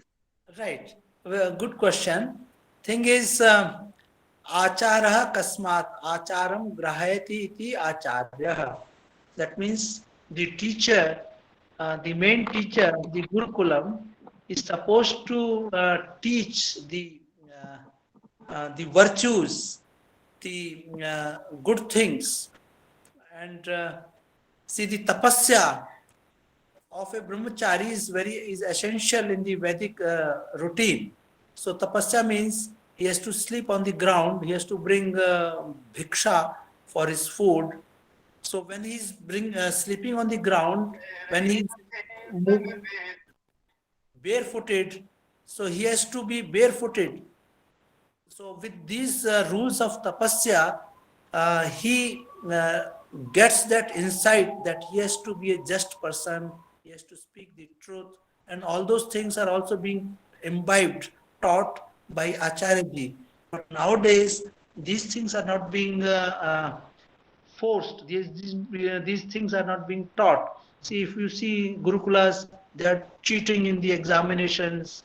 They are sleeping on these cots and all those things. They're not bringing bhiksha. See, when a brahmachari is supposed to bring bhiksha from other households, he gets that simplicity. He feels that yes, he is dependent on others. He has to do good things to the society because they gave him food when he was a student, right? So that insight, comes through tapasya. So this tapasya, element of tapasya is missing in the present Gurukulas. Right? Yeah, now we have Ved Prakash Arya जी. आप भी कुछ प्रश्न पूछना चाहते हैं? वेद प्रकाश जी बोलिए.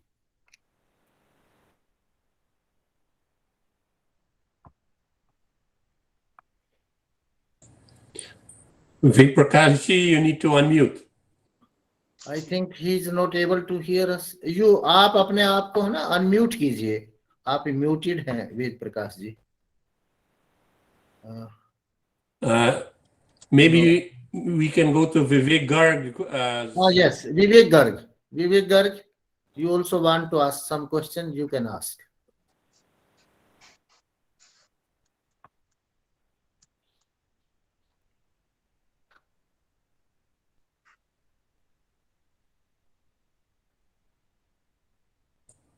He's not. Garg, if you are able to hear me. So I think they are not getting us. So anybody else who wants to make comment or I think Ved Prakash Arya is just unmuted. yeah. हाँ जी. वेद प्रकाश जी आप को हमारी आवाज सुनाई दे रही है? हाँ जी दे रही. जी हाँ पूछिए वेद प्रकाश. मेरी आवाज आई जी? हाँ आपकी आवाज आई है. अच्छा, सभी विद्वज्जनों को मेरे ओर से नमस्ते. मैं एक दो बात ये कहना चाहता हूँ जी कि डॉक्टर निरंजन लाल जी ने जो भी व्याख्यान दिया वो बहुत उत्तम है, प्रशंसनीय है और अच्छी रिसर्च करके उसको तैयार किया, बहुत प्रशंसनीय है. मैं दो बात इसमें कहना चाहता हूँ बड़ी विनम्रता के साथ और क्षमा याचना के साथ कि हम इसमें जितने भी लोग जुड़े हैं इस विद्वत्तापूर्ण व्याख्यान का लाभ उन लोगों को कैसे पहुंचेगा जिनके ऊपर हम ये कार्यक्रम कर रहे हैं. हमने वैदिक ग्राम और वैदिक नगर की व्यवस्था, उसकी सब समस्याएं और उनका समाधान संक्षेप में प्रस्तुत किया है डॉक्टर साहब ने, बहुत अच्छा. लेकिन उन लोगों को तो पता ही नहीं है कि हमारे ऊपर कोई विचार विमर्श भी हो रहा है, किसी को भी पता नहीं है. जी. और यहाँ हम जितने लोग बैठे हैं, बड़ी विनम्रता से पुनः क्षमा याचना करता हूँ कि इसमें से हम में से उन गांव के लोगों के लिए या नगर के लोगों के लिए वैदिक विचारधारा प्रस्तुत करने के लिए कौन कार्य कर रहा। मैंने एक लेख लिख दिया, वो किसी पत्रिका में छप गया, या हमने अब वर्तमान ये तकनीक से चला है, इसमें हमने भाग ले लिया, तो इससे तो भला होने वाला नहीं है जी। हाँ, हमारी जो है विद्वत्ता है, अध्ययन है, ये सब ठीक है, अच्छा है, ये चल रहा है, लेकिन उन लोगों तक तो कोई लाभ नहीं पहुंचा इसका। दूसरी बात यह है कि उन लोगों तक उस व्यवस्था को लागू करना हम में से किसी के भी हाथ में नहीं, वह है शासन के हाथ में। तो यह जो हमारी रिसर्च है, अनुसंधान है, हमारा जो भी परिश्रम है, मेरा एक बड़ा विनम्र सुझाव है कि हम तो विषय से हटके गुरुकुलों पे ही अड़ गए। विषय तो कुछ और था, हम गुरुकुल और परंपरा और प्रथा में आ गए। विषय जो है, इस विषय को, यह सबसे महत्वपूर्ण विषय है कि हमारे ग्रामों की, हमारे नगरों की, कस्बों की जो व्यवस्था है वो वैदिक होनी चाहिए। अब इसको करेगा कौन? तो इसका सीधा सा समाधान यह है कि यह अनुसंधानात्मक लेख आदि जो हैं विद्वानों के, ये उन लोगों के पास जाने चाहिए जिनके हाथ में सत्ता है, जिनके हाथ में शक्ति है। तो ये विद्वत गोष्ठी जो है, इसको प्रधानमंत्री तक पहुंचना चाहिए, कृषि मंत्री तक पहुंचना चाहिए जी। और मुख्यमंत्री और राज्यपालों तक पहुंचना चाहिए, क्योंकि ये पूरे देश का विषय है, ये किसी एक प्रदेश या एक गांव का विषय नहीं है। बिल्कुल। और यदि उन तक नहीं पहुंचता है तो वे तो वेदों के विद्वान है नहीं। जी। उनके पास तो जो आईएएस ऑफिसर बैठे हैं, वे जो व्यवस्था उनको बना देते हैं, जिसमें उनको आराम होता है, लाभ होता है, वह लागू हो जाती है। आपको जानकारी के लिए मैं एक छोटी सी बात ये बताना चाहता हूं कि मैंने इस दिशा में 2008 से प्रयास प्रारंभ किया था। जी। और मैंने एक पुस्तक लिखी थी, भारतवर्षोन्नति कैसे हो, और 8 वर्ष उसे लिखने में लगे। और जो मैंने आज ये व्याख्यान पूरा सुना, और जो कुछ भी इसमें कहा गया है, इसको बहुत विस्तार से उस पुस्तक में मैंने लिख रखा। वो 464 पृष्ठ की गत्तेदार पुस्तक है, बहुत मोटी। और आपको प्रसन्नता होगी कि वह पुस्तक राष्ट्रपति जी के पास है, प्रधानमंत्री जी के पास है, और लगभग सभी मुख्यमंत्रियों और राज्यपालों के पास है, और केंद्र के समस्त बड़े बड़े मंत्रियों के पास है। मेरे पास उनके अधिकांश के पत्र हैं।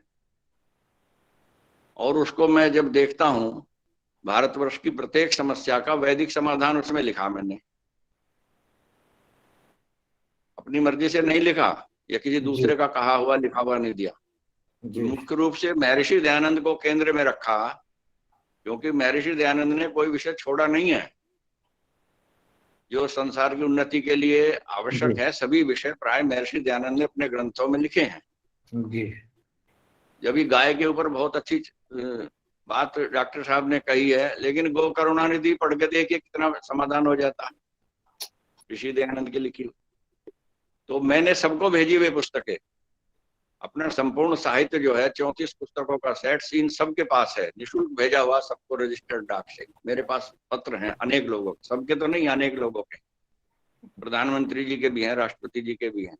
प्रधानमंत्री नरेंद्र मोदी के घर में मेरी पुस्तकें रखी हुई हैं, और अमित शाह जी का पत्र है मेरे पास जी। और मुझको ये, आपको भी प्रसन्नता होगी कि उस दिशा में अनेक कार्य हुए हैं और हो रहे हैं, और ईश्वर की कृपा रही तो भविष्य में भी होंगे। ये मैं अपनी सफलता मानता हूं। मैं कोई पुरस्कार नहीं मांगता किसी से, ये यही बस ये कि वो देश की उन्नति हो, और देश की उन्नति वैदिक साहित्य के आधार पर ही हो सकती है, किसी विदेशी व्यक्ति की विचारधारा पर नहीं हो सकती। और संसार की उन्नति भी तभी हो सकती है जब सर्वत्र वैदिक विचारधारा को पहुंचाया जाए। तो मेरा विनम्र निवेदन यह है कि इस लेख की प्रति कम से कम प्रधानमंत्री और सभी मुख्यमंत्रियों के पास भेजी जानी चाहिए, ऐसा मेरा निवेदन है। वैसे आप जैसा उचित समझे वो आप स्वतंत्र हैं। नहीं, और हम एक निवेदन मेरा यह है, उस पर आप विचार करें कि लगभग सभी कार्यक्रम अंग्रेजी में क्यों होते हैं जी। अधिकतर हम लोग जो हैं भारतवासी हैं और सब हिंदी समझते हैं, जी। और दूसरे देशों में भी जो आर्य समाज हैं जहां, वहां भी हिंदी खूब समझी जाती है। जी। तो यदि हमारे व्याख्यान हिंदी में हो तो जन सामान्य भी उनसे जुड़ सकता है। अंग्रेजी में होंगे सब, जन सामान्य उससे कोई लाभ उठा नहीं सकता, क्योंकि सब अच्छी अंग्रेजी नहीं जानते। जी। जी। मेरा तो एक छोटा सा इतना ही विचार था। नहीं, आपका बहुत अच्छा विचार है। एक तो हम इस कोई बात कटु कह दी हो तो मैं उसके लिए क्षमा प्रार्थी हूँ। ये पूरा जो व्याख्यान है हम इसको YouTube पे भी डालेंगे ताकि कोई भी व्यक्ति सुन सकता है। और हाँ जी, केवल शासन ही नहीं, इस देश में ऐसे भी लोग हैं वो भी अपने तरीके से विकास कर रहे हैं। हमारे बीच बेंगलोर से गदाधर जी हैं, इन्होंने 60 एकड़ जमीन लिया है वहाँ आंध्र प्रदेश में, और ये वहाँ पर उसी प्रकार के वैदिक विलेज का, वैदिक विश्वविद्यालय की योजना बना रहे हैं। तो सब चीजें हम ये नहीं सोच सकते कि प्रधानमंत्री करेगा, वो करे तो अच्छा है, परंतु जो लोग प्राइवेट इंस्टीट्यूशंस में जो काम हो रहा है, अगर वो प्राइवेट इंस्टीट्यूशंस, देखिए जब इस देश में कंप्यूटर आया वो किसी प्रधानमंत्री ने लागू नहीं किया, सारा कंप्यूटर की एजुकेशन देने वाले प्राइवेट संस्थान थे, उन्हीं के सर्टिफिकेट लेके लोग आगे बढ़े। फिर जब वो पूरा व्यापक हुआ फिर सरकार ने उसको अपने हाथ में ले लिया। आज सारी यूनिवर्सिटीज में IT डिपार्टमेंट और सब पढ़ाया जा रहा है। तो जब जनता में भी लोग इस एक्सपेरिमेंट्स को करेंगे और इसको प्राइवेट संस्थाएं भी लेके आगे बढ़ेंगी, उसके रिजल्ट्स निकलेंगे, तो सरकार भी साथ आएगी। हमें कोई सरकार से विरोध तो नहीं है, क्योंकि आपकी अप्रोच प्रधानमंत्री तक थी, आप पहुंचे। हमारी अप्रोच इतना है कि हम अपनी बात को कह के YouTube पे डालेंगे और लोगों को सुना रहे हैं। तो बात तो वही है, जब तक कोई विषय है, अच्छा विषय है, उस पर चर्चा नहीं होगी। यहाँ काफी प्रोफेसर्स और अच्छे लोग बैठे हुए हैं और 5-6 देशों से लोग जुड़े हुए हैं, वो सब लोग इसको बात को सुन रहे हैं। तो बात का एक ये भी माध्यम है कि आप किसी बात पे चर्चा करें, सेमिनार करें, उसको आगे बढ़ाएं। अमेरिका इतना समृद्ध देश है, हमें पता होना चाहिए सारी दुनिया के बारे में सेमिनार उस देश में होते हैं। जब सेमिनार होता है या कॉन्फ्रेंस होती है तो वहां के उसके बारे में पता लगता है। तो ये तो एक हमने माध्यम बनाया है। नहीं, मैं तो उसका इसकी प्रशंसा कर रहा हूँ। मैं इसका कोई वो नहीं, मैं तो इसका प्रशंसा कर रहा हूँ कि अच्छा कार्यक्रम किया आपने। छापेंगे भी, प्रचार हो। मैगजीन्स हैं जो जिनको आज की जो सरकार मान्यता देती है, उस मैगजीन्स में भी हम भेजेंगे। तो ये तो इसलिए है कि इस पे ज्यादा गहन विचार हो। और निरंजन जी ने मुझे कहा था कि ये पेपर आप भेजिए, मैंने कहा इस पे चर्चा भी कर लेते और भेजेंगे भी, क्योंकि ये तो विषय है। आपस में जब तक हम चर्चा नहीं करेंगे, दूसरा अंग्रेजी में हम इसलिए करते हैं कि कुछ देशों से ऐसे लोग हैं उनको हिंदी समझ में नहीं आती है, तो अंग्रेजी भी मोस्टली लोग सभी समझ लेते हैं। प्राय हम ऐसा भी करते हैं कि अंग्रेजी और हिंदी दोनों में भी कर लेते हैं। तो वो हम ऐसा टाबू तो नहीं रखते कि भाई हम इंग्लिश बोलेंगे। अब कुछ लोग हैं, अब जैसे ट्रिनिडाड के लोग हैं, अब जैसे गयाना के लोग हैं, वो आर्य समाजी भी हैं, चाहे आपके दक्षिण अफ्रीका के, उनको बहुत कम समझ में आता है। मॉरिशस के भी बहुत लोग ये कहते हैं कि कुछ समझ में नहीं आता। तो इसलिए जो हिंदी बोलता है हम अंग्रेजी बता देते हैं और अंग्रेजी वालों को हिंदी भी बता देते हैं। तो मोस्टली अब इसमें ऐसे लोग थे कि वो सब अंग्रेजी भी समझ रहे थे तो वो हम प्रयास रखते हैं अंग्रेजी का सारांश हिंदी में भी बताते हैं और हिंदी वालों का सारांश अंग्रेजी वालों को भी बता देते हैं। तो ऐसा हमने वो नहीं बनाया कि ये प्लेटफॉर्म बिल्कुल स्ट्रिक्टली इंग्लिश को फॉलो करता है। और हमारे दक्षिण में भी हमारे मित्र बहुत से ऐसे हैं कि उनको कुछ हिंदी कम आता है, तो ज्यादा से ज्यादा पब्लिसिटी देने के लिए ये ऐसा विचार है। बाकी तो हमने और जो सेमिनार कराए उसमें एक लेक्चर उसी विषय पे हिंदी में भी है, एक इंग्लिश में भी, ताकि सब लोग समझ सके। तो प्रयास तो कर रहे हैं, बाकी जो परिणाम निकलते वो वही है ना, कर्म करना हमारा कार्य है, और जैसा प्रभु इच्छा होगी वैसे चलता रहेगा। हाँ, डॉक्टर रवि जी, आपने जो कहा बहुत अच्छा कहा। मैं सिर्फ एक शेर सुनाऊंगा आपको जो आपकी बात को सपोर्ट करता है कि जो मशवरे हैं, जो सेमिनार बहुत जरूरी हैं। शेर ये कहता है, बात निकलेगी तो बहुत दूर तक जाएगी। जी। तो आपकी जो कर्मठता है उसको नमन। दूसरे क्या है कि जिस विद्वान व्यक्ति ने इतना परिश्रम किया है उसको कोई सुनने वाला नहीं होगा तो वो भी क्या सोचेगा। अब जैसे कवि है ना, कवि अपनी कविता लिख के चाहता है उसको कोई सुने, एक भी व्यक्ति होगा तो उसी को सुनाता रहता है। तो जिसने परिश्रम किया है विद्वान ने, तो 10 लोग सुनेंगे, उस पर टीका टिप्पणी करेंगे, उसको भी लगेगा। अब कोई लेक्चर होता है उसमें एक भी प्रश्न न हो तो लेक्चर देने वाला समझता है यार या तो कुछ किसी को समझ में नहीं आया या मेरा लेक्चर अच्छा नहीं था। तो जिस लेक्चर पे बहुत डिस्कशन होता है उसके हमें प्रो कॉन्स पे नहीं जाना। इट मीन्स वो जो विषय था बहुत लाइवली था और इंटरेक्टिंग भी था, उसका ये भी एक मीनिंग निकलता है। इसलिए प्रश्न करना पड़ता है, चाहे हम किसी ढंग से करें कि जो वक्ता है उसको लगे कि हाँ मेरी बात कोई सुन रहा है। अब कल निरंजन जी कह रहे थे कि आपने मेरी सारी बातों को बहुत अच्छे से पकड़ लिया। अब हम अच्छे ढंग से सुनते हैं तो समझ में भी आएगा और प्रश्न भी करेंगे। तो उसका मतलब ये नहीं है कि हम उसका विरोध कर रहे हैं, क्योंकि जितना वाद विवाद होता है ये जो शास्त्रार्थ है ये किसी निर्णय पे पहुंचने के लिए है, एक दूसरे को हराने के लिए नहीं है, क्योंकि शास्त्र का अर्थ निकलता है? तो उस दृष्टि से है। और हम तो सब प्रकार के प्रोफेसर आते हैं, काशी हिंदू विश्वविद्यालय से भी जुड़े हुए थे, नालंदा से भी थे, होशियारपुर से भी थे। तो वो विचार विमर्श के लिए कि ये सब विषय जो है इनको हम आगे लाएं। और डॉक्टर नरेश वत्स तो हमारे बीच में अंग्रेजी के प्रोफेसर हैं, तो ऐसा भी नहीं कि एक विषय के अलग अलग विषयों के लोग, एक और अंग्रेजी की भी प्रोफेसर महोदया थी यहाँ। तो सब लोग, उससे क्या है कि पता लगता है कि हमारा परंपराएं क्या है, हमारी फिलॉसफी क्या है, हमारे ऋषियों का दर्शन क्या है, उन सब लोगों को उससे थोड़ा ज्ञान होता है। बाकी हमने व्यवस्था की, इस पूरे को हम यूट्यूब पे डालते हैं, जितने भी हम व्याख्यान कराते हैं उस सब का, कल का भी रिकॉर्डेड है, इसका भी, इसको थोड़ा एडिट करके और यूट्यूब पे डाल देंगे। उससे क्या है कि लोग आगे भी सुनते रहते हैं जिसकी रुचि है। मान लो कुछ व्यक्ति हमारे मित्र ऐसे थे, कल का व्याख्यान नहीं सुन पाए, वो कोई ट्रैवलिंग में था, कोई और था, तो अपने आप वो उस कल का व्याख्यान भी सुनेंगे। अब गदाधर जी कह रहे थे कि हम टच में रहेंगे क्योंकि ये वहां कुछ डेवलपमेंट कर रहे हैं, तो ये जो ग्राम व्यवस्था है, नगर व्यवस्था है, ये वहां भी एक ग्राम बना रहे हैं, तो उसमें इम्प्लीमेंट हो सकता है। तो ये सर भाषा कोई भी हो, चिंतन जो है वो ज्यादा मेरे ख्याल में इम्पोर्टेंट है। जी जी जी, कि हमने क्या सोचा और हमारी नीयत क्या है कुछ भी करने जी की, जी जी जी, वो ज्यादा इम्पोर्टेंट है। भाषा कोई भी हो सकती है। हाँ, बस नहीं वो है, कोई हम ऐसा टैबू नहीं रखते। अब भाई हम उस पे स्टिक रहेंगे तो सब लोगों को, अब जो बेचारे दूर से जुड़ते हैं वो सोचते हैं फिर हमारे काम का जो है नहीं, वो सब चले जाते हैं। अब भी एक वो अलवरेज महिला है, गोरी महिला, अमेरिका से जुड़ी हुई है, अब वो अभी जुड़ी है, वो मेरे से समय पूछ रही थी, अब उनको तो कुछ समझ में नहीं आएगा।